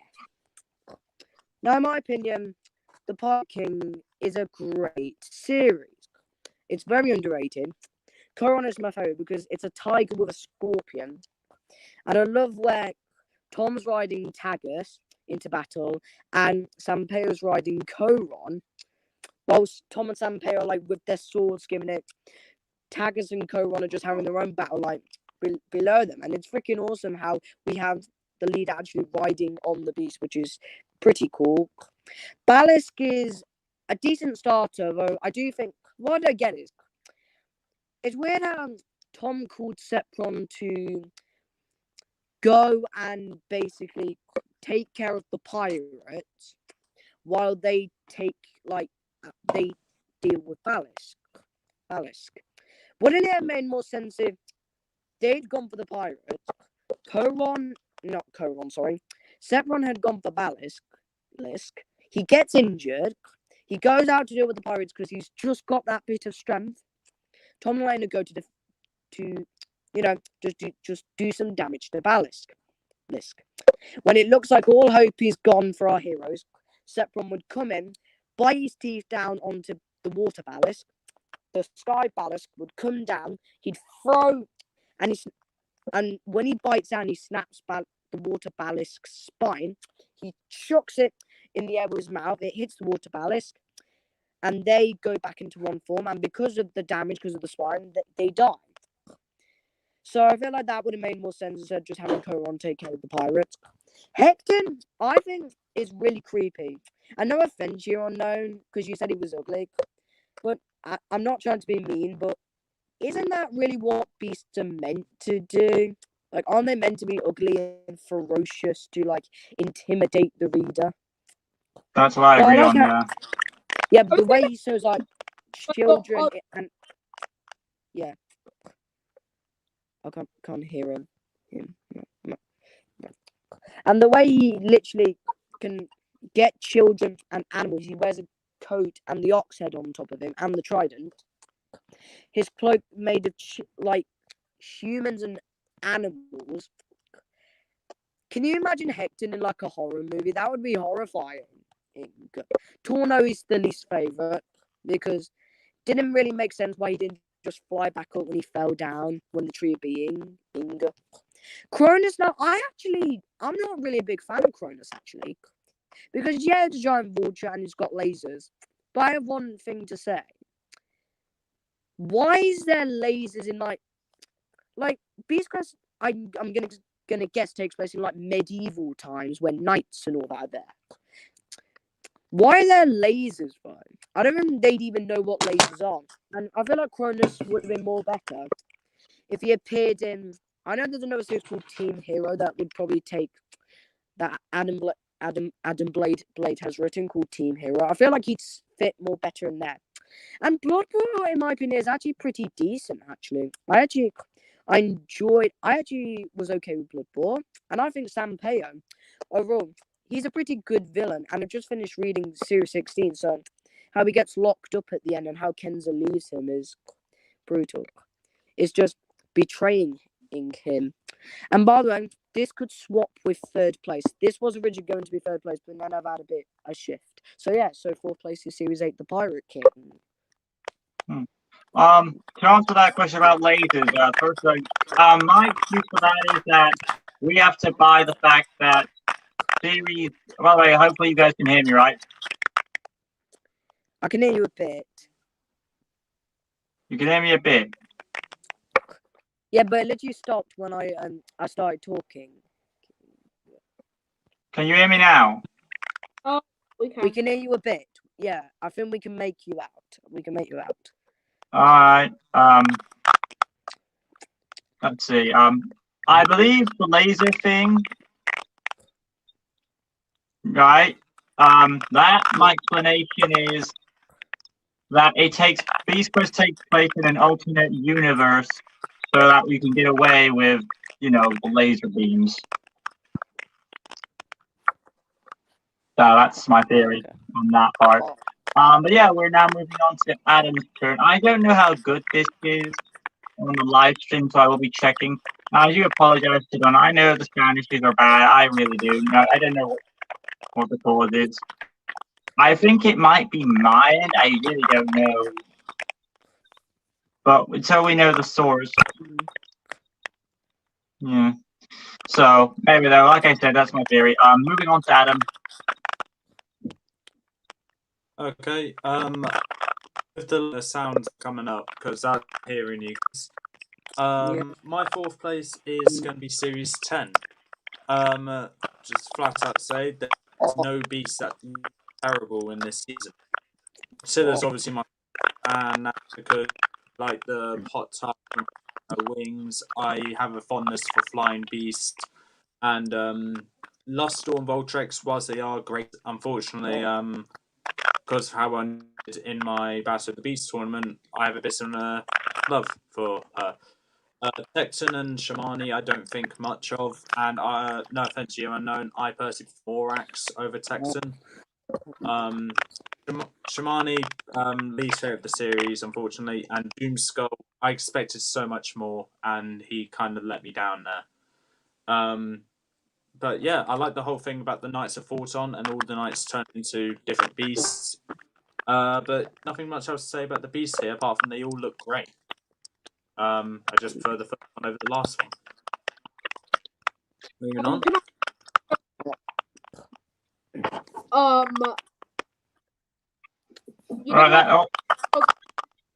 What? What did you say, you're Unknown? Yeah, I'm okay. Okay, I'm not sure what you said, but okay. Still enjoying the rules despite the interference. Good job. Yeah, I am really sorry, guys. We don't know what's causing it. If you guys have any theories on what it is, feel free to put in the comments down below, and we'll hear what you have to say. Goodbye, Ella Wilkinson. I really appreciate you stopping by, and I'm sure the rest of us here as well. And now for my number 4 spot, and of course, no surprise. Well, to me, anyway, no surprise. My number 4 spot is the Master of the Beasts. Well, so Adam might share something, I suppose.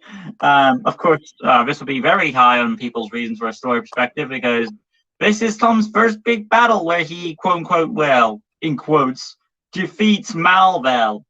Well, technically, yeah, Inferno did, but you know, it led up to he defeated him as much as you can for a hero to. So it all led up well. The whole series went off well because this was the series that is where we lost Taladon, and it was well built up to the Knights of Forton having these transformational beasts that are mind controlled by Malvel, who supposedly are his best. To be fair, according to this, Series 4 was his best beasts, and then later on, he never says his best beasts until we get Series 21, which is his next batch of his most powerful beasts. And we'll just get Jack back right there. There we go. Oh. So hopefully the lag's gone. I don't know if it's Okay, okay. something. Yeah, we have to get him. Yeah, the lag should have again. I made a run. All right. Yeah. Yeah, it is. Oh yeah, Jack. that's better. The crack in the microphone isn't there now. Yeah, it's gone. So it was Jack. I was right. But yeah. So like I was saying though, good series. Had a well-rounded development for Tom. Noctillo was a good start. Shamani was kind of a bit of a lag down. It built up back end with Lost Core. Voltrex was an interesting design because one of the things I love about Beast Quest is they provide creatures you wouldn't expect to see. Normally, oh, that's a lizard, that's a giant shark. But you don't expect to see a two-headed octopus or creative ideas like that. And the next one right after is an armadillo type thing. And sorry, you're known, with all due respect, I do understand, yes, Tecton did kill Taladon. But I feel like while Morax, he did prove Tom quite a challenge. And if you saw Battle of the Beast, you know how well he did. So I do not want to underestimate Morax any more than you do. But I respect your opinion on what I'd say.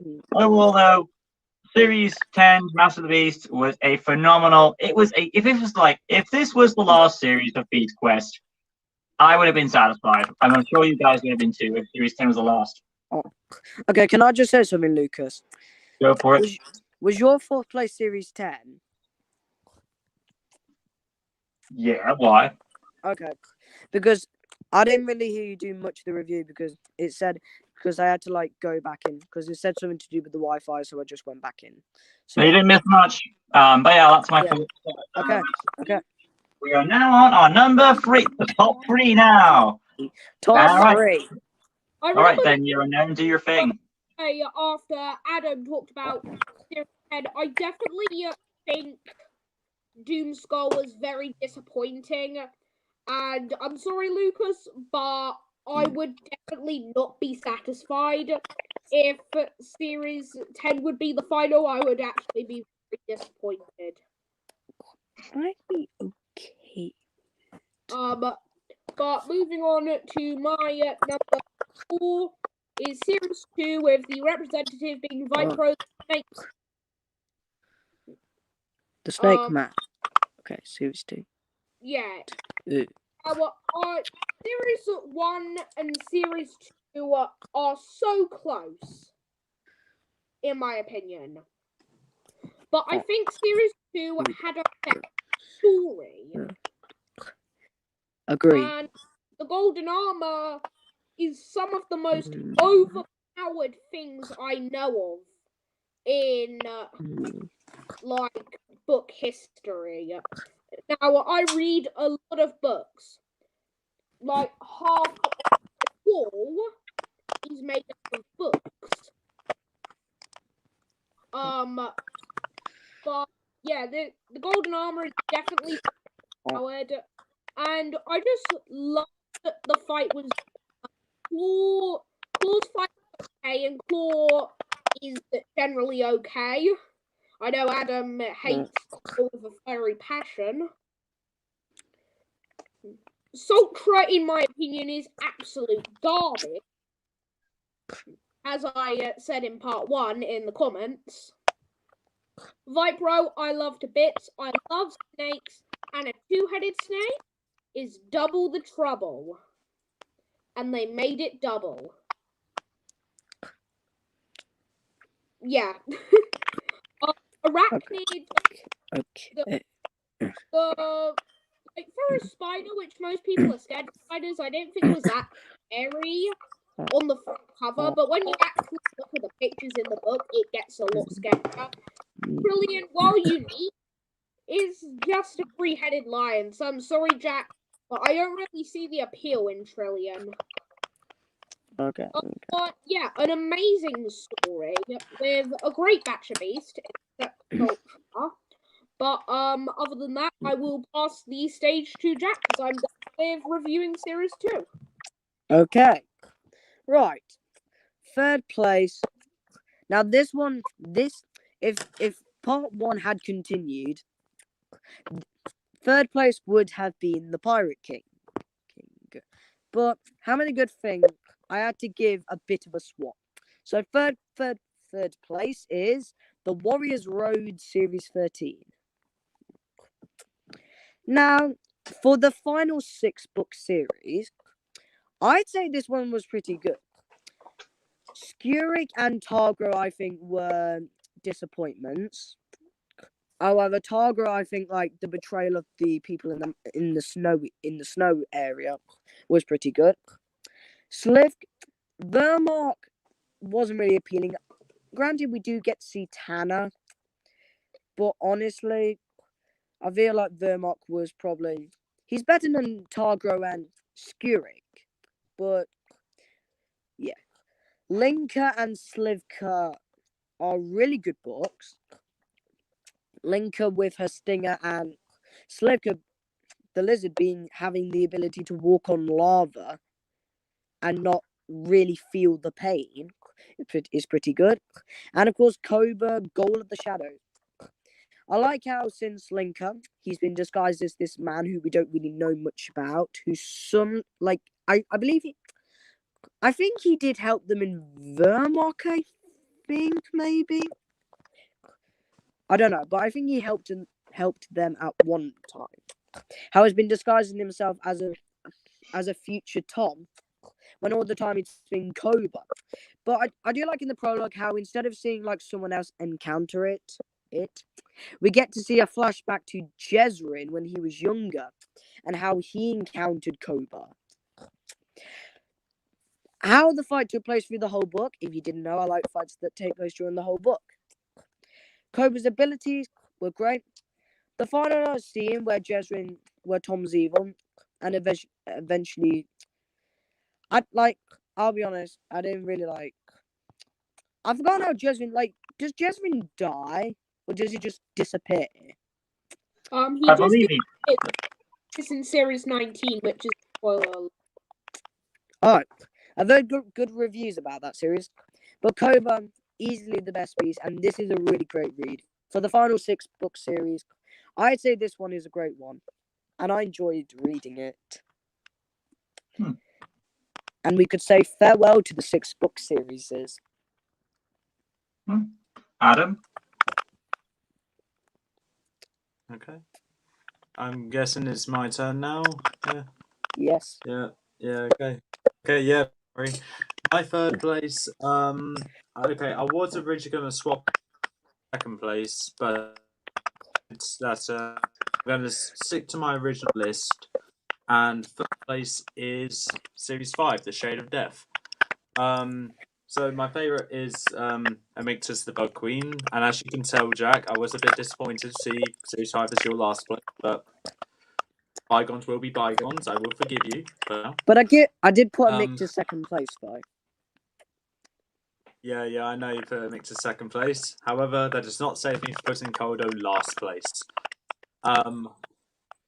Tremor for me is my second place. Easily the best piece in the series, in my opinion. Being able to travel underground, trap people in stand trap, and as I said in my review, Silver trap first. My third favorite is Hawkeye because even though I believe Year Unknown said this, Hawkeye is considered an ugly beast to Alina. Well, until Series 16 where she contradicts herself, which I found hilarious, by the way. Yeah, I did. I did hear that. Honestly, I think Hawkeye is one of the most beautiful bug related beasts. how brutal she was in my tournament made me kind of like her and appreciate her more. Crab, one of the best starters of the old gen, in my opinion, and was not the best water beast. Gave Tom the ability to breathe underwater temporarily. The pearl, but we had to give it back. Rock, I don't really care for Rock, but Rock is definitely one of the best beasts to appear in a tournament I've done. Colder, I do not care for. I think it's a sign of weakness for beasts to get captured, and of course, the mixers, well, camouflage. That's pretty much all I need to say. And also, I really want this beast to do better in the upcoming tournament that I'm doing, and hopefully, she doesn't die in the first round. But with that being said, moving on to Lucas's third place. Wow, this is interesting. Recently, it did swap around. Number 3 is the original series. Right. So the original series comes in at number 3. This was originally going to be my number 2 spot, but of course I decided to switch it around because of recent complications. So, with that being said, it's a very good starting series. You've got, of course, this is, regardless, some of us will easily have a lot of respect for it, even if we don't like it, because it's the one that brought us all into the franchise. So whether you, don't like it, or you can at least have respect for this series at all, because if it wasn't for this, we wouldn't be here in the first place. Perno is a great dragon, very iconic, and he's probably the most developed of the 6. Because he's the most that hangs out with Tom and beats a lot of the villains too.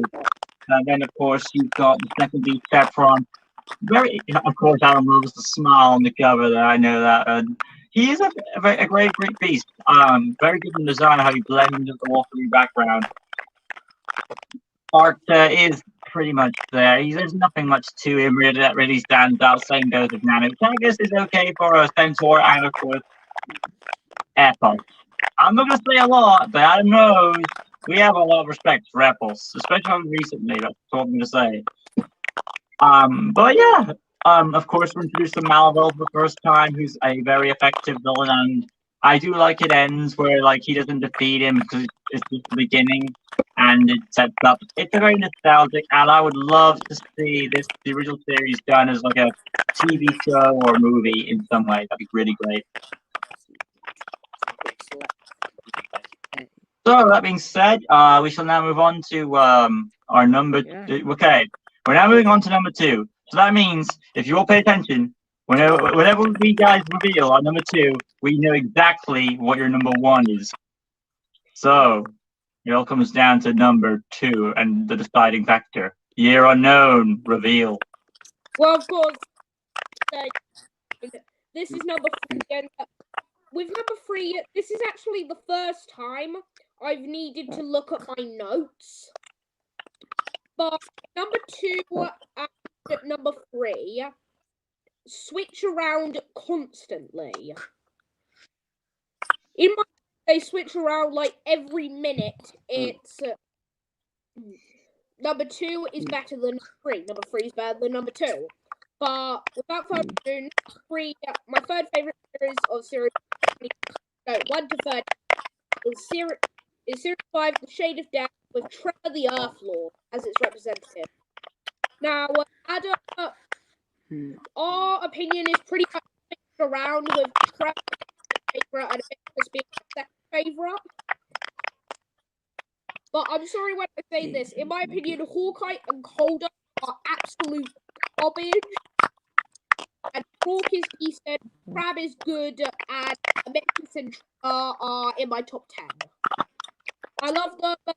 While Varmel is probably one of the least interesting villains of Beast Quest, he does seem to be one of the strongest, which I appreciate him giving Tom a hard time. But the later villains seem to be really easy. Except for the latest villain, I'm not series 7, haven't read it yet. But the villain, his name was from series 25 and series 6. I found him actually quite difficult for the. His name began with a Z, didn't it? Zang something. Yeah, Zargon. That's it. Yeah, Freya, Paladon, kind of forgettable. I do Zargon. like Freya Zargon, compared to Paladon. Yeah, I love Series 5 because of the story and having two of my favorite beasts, Trevor actually being my favorite of all time. I will let Jack take the stage. Oh yeah. You even said that in like I believe part 1, when you did Ronak, and you were like, apart from one brief image, where's Tremor? My boy Tremor. So I can see that you really like Tremor. Right. Yep. If you've been keeping track, my top 2. This one I had to take a really look at, and I mean, I just had to do it. Second place is Series 10, Master of the Beasts. Now, a really good title to the final of the old generation, because it, like we know, Series 11 is the new start of the new generation. So great title. Voltrex is of course my favorite, and if I can find a picture, we really get a sense of how powerful Voltrex really is when he froze Sepron, the sea serpent. He froze. Okay, it's not in a picture. When he froze Sepron, grabs him with the tentacles, chucks him onto the beach, and it's a matter of life and death for Sepron, because if he doesn't get back in the water, he's going to die. And it made me feel sorry, because if you didn't know, Sepron is actually the youngest of the good beasts. Noctilla, whilst being 5th place for me, I feel like the ability where his tar wings was really good. Tagus was okay in it, and how they thought Noctilla got crushed by a tree. Shimani, now here's the thing about Shimani. Yes, I agree Arcta was useless in Shimani. I am actually okay with Shimani. I like the amber claws, how anything he touches will be hot, and if let's say he swipes at Tom's arm, that will start, it will be piping hot. But I also like the Knights of Fortuna. I keep forgetting to forget. And how the different abilities with Noctilla the White Knight, Shimani the Black Knight, Lustor the Red Knight, Tecton the White Knight, and Doomskull the Gold Knight. Lustor, I will agree with Adam when he says, since Elena was trapped and her arrows don't do anything to Lustor, why didn't Lustor go for Tom when he had free space to move around and go for Elena? It's really weird, honestly. But Lustor is still good, and Shimani's okay. Tecton, I hate. I don't really like Tecton. Abilities and design is unique, but I really feel sad when he killed off Taladon, honestly. Because Taladon I actually really like. If you'd kill Taladon, let's say, here's 2 things I'd want. Either don't kill Taladon at all, or kill him, I wouldn't say the next series, but a few series later. And I don't care if it seems like a lot. I just picked one randomly, just Series 19, just get Stritor to burn him up or something. And Doomskull is actually 2nd place, because I like the golden daggers and the finale with all the knights in the night form coming to challenge Malva, which is a bit weird, and how Taladon's ghost supposedly gives Tom his sword. Doomskull probably has the best design of the whole of Series 10. Yeah, even though the fight was 1 chapter long and really short, was disappointing. But I'd say, when Tom supposedly got knighted Master of the Beasts title, I'd say it was pretty good, and Voltrex, of course, being my favourite, being the 2-headed octopus. And I also like the tokens as well. So yeah, I really feel like it was good, and it also dived into Avantia's history a bit more, because we don't really get to see much of the history, because so far we haven't been to Avantia since Series 14, I believe. I don't know when Avantia appears next in the series, so I don't know. But Series 10 is a great series. So yeah, second place. Master of the Beasts. So yeah. Okay then, Adam. Okay, my second place. Let me turn the volume on this live stream so I don't hear my own voice because I don't like my voice. My second place, for me, I knew I'd make it number one because that'd be the two obvious choice. And after thinking of a logical reason why I would have it not number one, I decided Series 13 is a rightful second place. Now for me, unfortunately, Targro are very affordable. Whilst I kind of like I can't remember anything about him or her. I don't remember the gender, apart from he or she can walk on lava as fire I resistant think it was. scales. Oh, yeah, I think it was That's he. all I I believe. remember. Skurek has been a standout for me with the whole abducting the children kind of thing. And Linker, obviously my second favourite. Bird Beast, can't go wrong. That's a poisonous sting at the end. And a mix of a scorpion and a bird. Vermont, basically a naked rat and a beast that looks ugly, but rightfully should look ugly. And I don't have a problem with the beast. This beast actually seems like a beast. And of course, Cobra being my favourite. Like, I think it was Jack said, Cobra's fight is the entire book, which honestly I adore. And a long fight equals a good score, and I believe we got a 10 for the fight. So, yeah, worthy beast.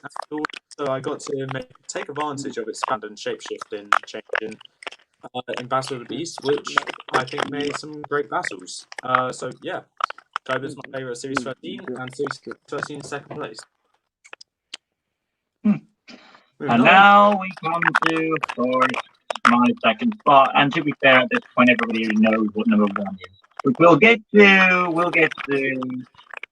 The number two is, of course, no surprise, Series 2, the Golden Armor, which, of course, you know what that means. Yeah, we'll get to that later. But the Golden Armor, great series that it is. Very adventurous serial, it feels very expensive like something you do in a TV show. It's like going, normally you would come across and instead of having the villain do another plan of get more power, the villain's trying to stop the hero from getting more powerful by taking the golden arm and scattering it all across the kingdom, and it comes up with another fetch quest. Well, this is actually, take that back, this is the first fetch quest for Tom. Now, you could argue that the shield's a fetch quest, but that was more like a reward. This one actually feels more like a fetch quest to get the pieces of the golden arm and see its remarkable powers. So it felt more exciting to see what powers we're going to get, more than it did the shield one, in my personal opinion. And of course, Zeph is not really the strongest point, but of course the story helps pull it through. Then of course you get to the next one, which would be, where is it at? Oh yeah, that piece, Monkey That Deserves to Die. And my big thing there, which I did mention to Adam, yeah, that is true. Claw should not be able to wear that chainmail. He is not pure of heart. He is an evil beast. It was established from the pilot that they're evil beasts, but he should be able to wear the chainmail. And of all the pieces of the armor, it's the chainmail you give him inner strength of heart. Whatever. Anyway, though, number two, the practice, of course, despite that territorial nature, is oh yeah. Now, sorry, you're known, but Adam and I will agree. We have strong defense on Sultra, and we've justified this in Adam's Beast Quest battle videos, so I don't need to say much. But at story levels, it proves a great threat to Tom. It's on his birthday, he gets a unique item, the compass. It's Erano involved in personal matters. Beast Quest related, it is one of the best. You know, respect your opinion, but I feel like the stats way outdo you on this one. So it is arguably probably the highlight of Series 2. The book right after that was by Peril. Again, I will agree with this. By Peril is underrated. It is. It is a great book. I did enjoy it. It was a bit lacking in certain parts, but I've grown to like it more over time. Then, of course, Overacting and the King's Quest, that was a great book too. And then ending off with the line, Tom deserved a break. And just when you thought it could get worse, it ends with a portal for more destruction. Overall, an exhilarating ride. Series 2 Golden Armor was a great expansion of the series. And now, ladies and gentlemen, we come to the final one. So you're now wrap it up and reveal the winner for you. Hang on, let me This just is do something. But just tell me what it is. okay. Yeah. But Sultra, in my opinion, is just a book. Moving on from Sultra to my number 2, The Lost World with Hang on. Terror being my favorite. Now, is amazing. Madara, amazing. Eel, amazing. Convo and Carnivora, good. Hellion, okay. Hellion is definitely the weak link of this series, but the story's amazing. All of the big are amazing, all great, all good. And just overall, my favorite series. As I said when I was talking about Series 7 and Series 5 interchange with my favorites very rapidly. Also, I feel like Series 7 is very sandwiched between the more commonly loved Series 6, which I can't agree with the love of Series 6, and the more commonly hated Series 8. So I will pass the stage on to Jack with favorite pieces. Yeah.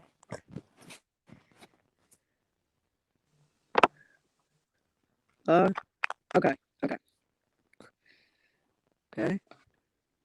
Yes, Jack, it's your turn. Okay. It's just Unknown was still he was still talking. Apparently on my screen he's still talking. Okay, he's put it down. Right, so if you see my video, you can probably guess. My favorite series, first place, is Series 2, The Golden Armor, with Trillian, the three-headed lion. Not only my favorite beast of Series 2, but my favorite book of Beast Quest, because so far there's not been a beast that has come close to Trillian. Firstly, I will say, while I think Sultra has the best design of the series, I think it was unique to see a lion and have 3 heads. The abilities, though, the only one that really stuck out to me that made it really good was the thick hide, how no weapon can really injure it. And it was good to see Tom Nalena in the prologue. And I know some of you may say that Tagus was a bit useless, but I will say this far. There is a moment where they do get attacked by hyenas, and Tom does try to heal Tagus during the beginning. Hang on. They get attacked by hyenas, and Tagus sacrifices some of his now regained strength just to clear off the hyenas, so he's back to being injured. And he just tries his best. It just proves that even though Tagus is injured, he's still going to fight. And if I find a picture, oh, here it is.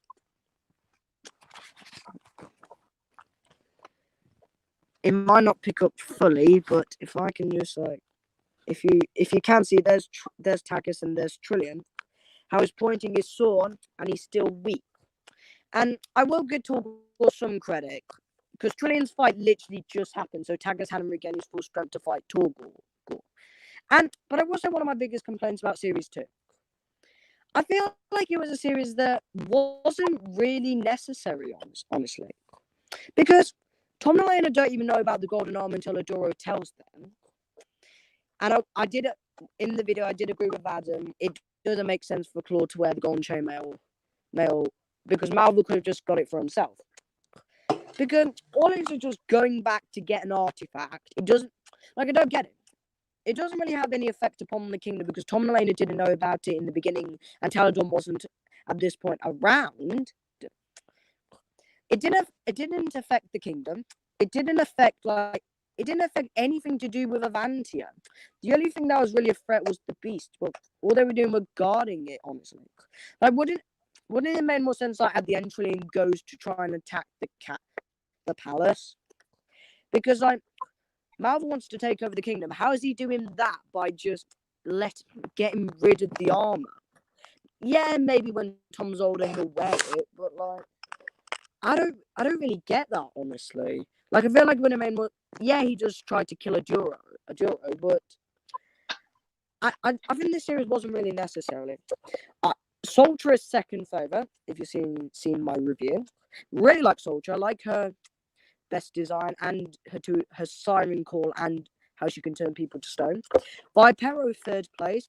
story is good. How Elena healed, I believe it was a woman or a girl, a person, and how bipedal heads can still be alive after. And I will admit something. Just before uploading the video, I did watch Adam's series 2 review because I was like, what was Viper's ability again? Like, because I wanted to see him say it, and I was like, oh, there we go. So Trillian's favorite. Zephyr, in my opinion, is the weakest. It's literally, he's like I said, he's more animal than beast, honestly. But we do get to see Sepron come and like squeeze him to death, as we get to find out. Claw, I'll be honest, Claw is okay, but I feel like the fight, it was literally all it was Ferno burning down the dark jungle and Claw surrendering. Like I also like how Series 2 leads into the Dark Realm. Series 3. Arachnid, I like how Tom and Elena woke up and there were literally spider webs in the house, so Arachnid had been in there while they were asleep. And this is one of the early times Nanook is actually useful when she's fighting Arachnid, and how Adora lives to save Nanook, obviously, because in the other series she doesn't really do much. Cayman, nothing. Cronus, she sort of does it. Series 10. I think, yeah, she didn't do anything against Tecton. All she did was punch a Valkyrie down, and that was it. So Series 2 is my favourite. Great series. It's probably the most colourful. And I feel like it had a very colourful batch of beasts. And this will probably remain my favourite book and favourite series. So I really enjoyed this one. Well, I well agreed. Before we carry on, though, I will say this 2 things, and that is 1, I pronounce it as lion because I prefer it that way, and 2, the whole chainmail thing. Adam got that from me. Go ahead, Adam. Okay. So as the second person going to be revealing number 1, I am honoured to say that my favourite series of Beast, and its story perspective, I'm not sure, but mainly Beast, is actually the first season I ever had, and that's Series 7. Now, it might be a bit weird that I started off the series with Series 7, but you can tell just by looking at the cover that I had it for a while. Carnivore is obviously my favourite, being a land and air beast at the same time, not to mention the heat breath, which I honestly like, and with how well she did in the Battle of the Beast tournament, I'm glad she made it to the semi-finals, because she deserves how far. Second favourite is Year Unknown's favourite of Series 7, Crestor. Come on, it's got to be a good beast if it's a water-related beast to fight in the mountains. And also great ability, especially the head battering ram and the acid coming out of the spikes along the neck. Madara, third favourite. Beautiful beast, by the way, and a great running joke at the start of my channel with Madara just being outside my window. Little thing which I found hilarious. And Elic was, I originally thought okay. I now, because I love my long-related beast, apart from Thoron from Series 17, but we'll ignore him for now. Convul is my 5th favourite of the series. Alligator or Crocodile, one of the actually quite puts up a good fight, and I'm hoping we'll do much better in this tournament I'm hosting in a month or so. And hopefully not dying round 1 and not too commode. And Hellion is, of course, my least favourite of the series, but it goes without saying, he is going to be a tough beast in the tournament, and he's a tough beast for stop. He's made of fire. But with that out, there is other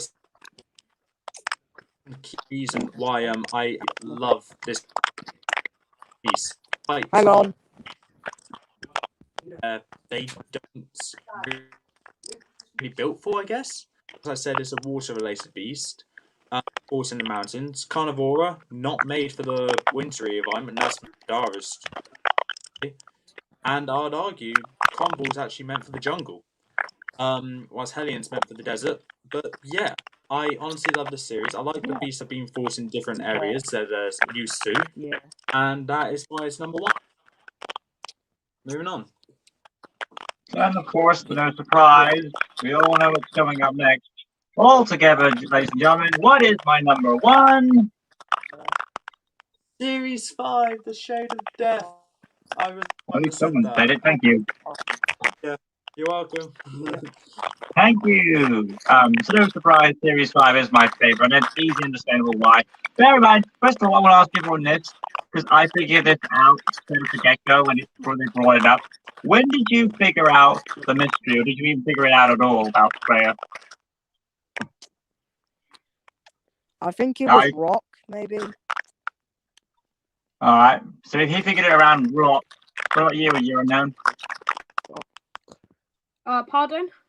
When did you figure out the mystery of Freya was his mother, or did you not figure it out? I knew right from the get-go because before reading Series 5, like when I was on midway through Series 3, no, not Series, midway through Series 1, I got the first 8% of blue, and I was reading and You read out of order, okay. As for Adam, I think it took him a while. I don't read out of order. It's just sometimes I read books in. I'm very much a person who needs order. Fair enough. What about you, Adam? I did not realise the twist until after it was shown. Yet again. Okay, mate, Adam. Yeah, didn't realise the twist. It seems like yeah. Overall, I think. Yeah. Okay. I did actually think there was a big clue that did happen in Rock, which is why I was like, oh yeah, that's Tom's mother. And it's a bit weird how we're introduced to his father in Series 4, and then next series we're introduced to his mother. We're starting to learn more about his parents. Well, about time we did. That also makes Talzon a sketchy kind of dude, because like he's sketchy there, which will also add some development for him in Series 12 when release. Figure out that he did have to do some bad stuff to beat. And you're probably wondering why I'm not holding a book up for this, is because I like all the beasts equally in this series. There isn't really a bad one to me.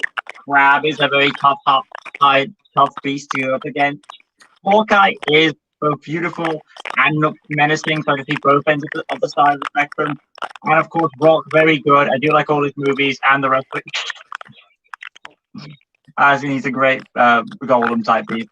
I did the Dwayne Johnson joke there, so overall they're great beasts as well. And he's very hard to beat in Battle of the Beasts. He is proving quite effective. And not to mention, of course, yeah, I know some of you don't like Coldo, but I agree with Jack on this. It was interesting for a nice change where you had being captured by humans. It was a nice change. It made Freya have to do more. Like she had to revive his powers to build it to him.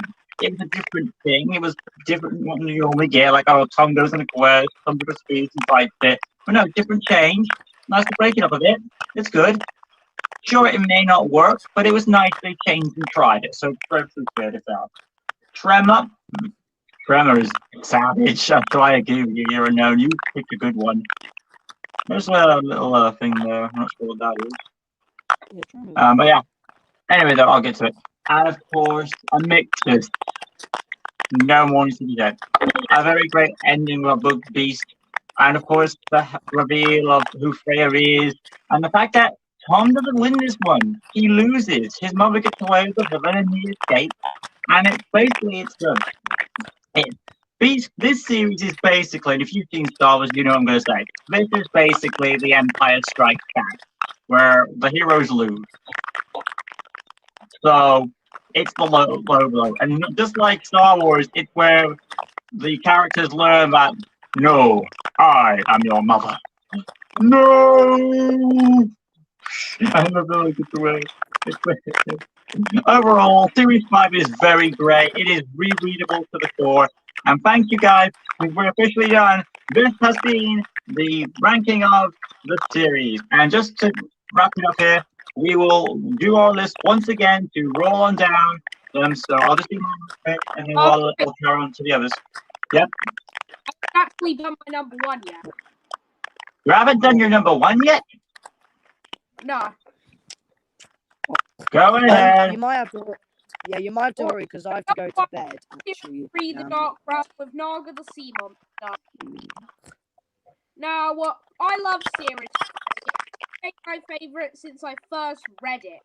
Now, it's not the best in story and it's not the best in beast. But when you have my favorite beast, my fifth favorite being Pain, it's giving heavy bonus points, as well as I love the fact that they'll own Gorgonia. And just really, its environment. Like, the rainforest is pretty and scary at the same time. And I thought everything in this place will and can kill you. I love this series, and it's why I've stayed a Beast Quest fan for a while, because looking back on this gives me hope that some series are still in. I would definitely say some of the newer series, Series 25 and Series 26, have created hope that there are actually going to be good. The last series I really enjoyed was Series 9. So, Okay. yeah, with what you were saying, I'm sorry for interrupting. All right then. Well, guys, Okay. thank you all for watching. Hope you guys appreciate it. Jack, will you be signing out? Yeah. Yeah, Thanks for we having will. me on. It was great. Yeah, it was no great to problem. see We were you. going to do a recap of the list, but since you're short for time, we'll let you go. So Jack, you sign out, and I'll sign up the video for you. Some listeners, a few things here unknown. I thought you weren't going to get to know them. Yeah, we got there. It is a bit of a ramble that we get here unknown because he was a bit out of the list for some reason. Well, I do realize that when I got to meet with the end of the list. All right, so I'll see you guys. And if Bye, Jack. Lovely Jack. collab. you ever doing, if you're ever doing another collab, I'll be happy to join. See ya. I don't know what's going to happen. We'll Okay, keep bye. in touch. Like, Alright, you cheers. comment on my videos all the time, so All right, cheers. Bye. Bye-bye. see ya. And that will be it then, guys. We're officially done. And then By the way, now that Jack's gone, has the lag gone too? Yeah. I think it has. So it was Jack then. Okay. Well, So, no, let's not blame him for that.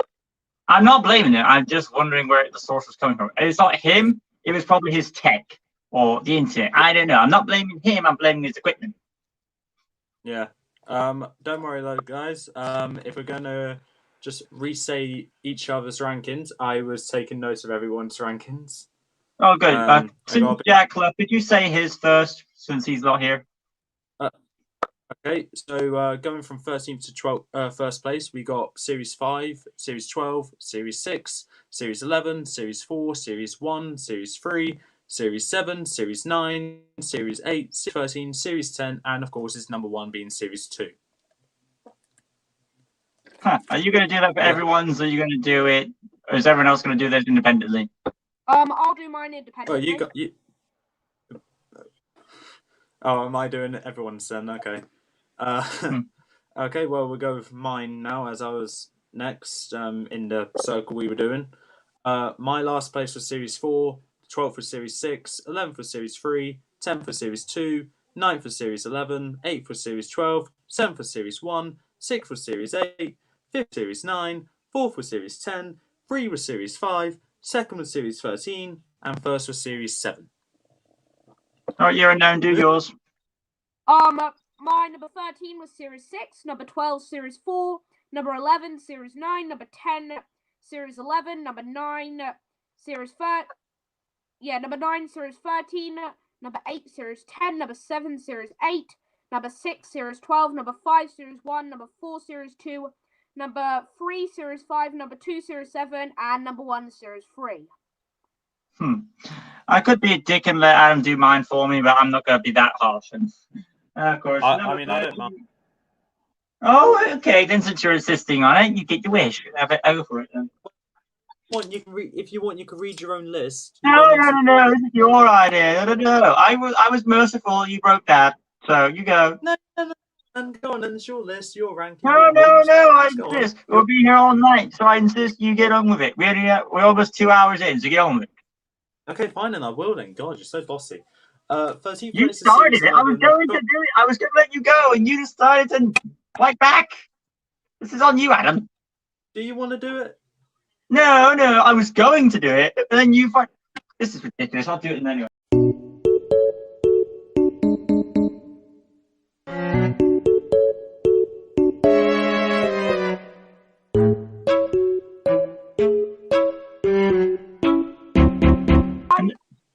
Signing off, guys. It's been lovely collaborating with you, and I hope we can do it again. Yeah, I hope so too, you know. It's been great dragging you into this list and this chaos. I can't wait to watch it as a full-on YouTube video. Yeah, 2 hours. Good luck with you. That being said, though, I'm going to end the stream here before Adam starts off again. But like I said, this is on him. Test on the always from me, Adam, and you are known. Well, peace out. And Jack Griffin. Unknown. Peace.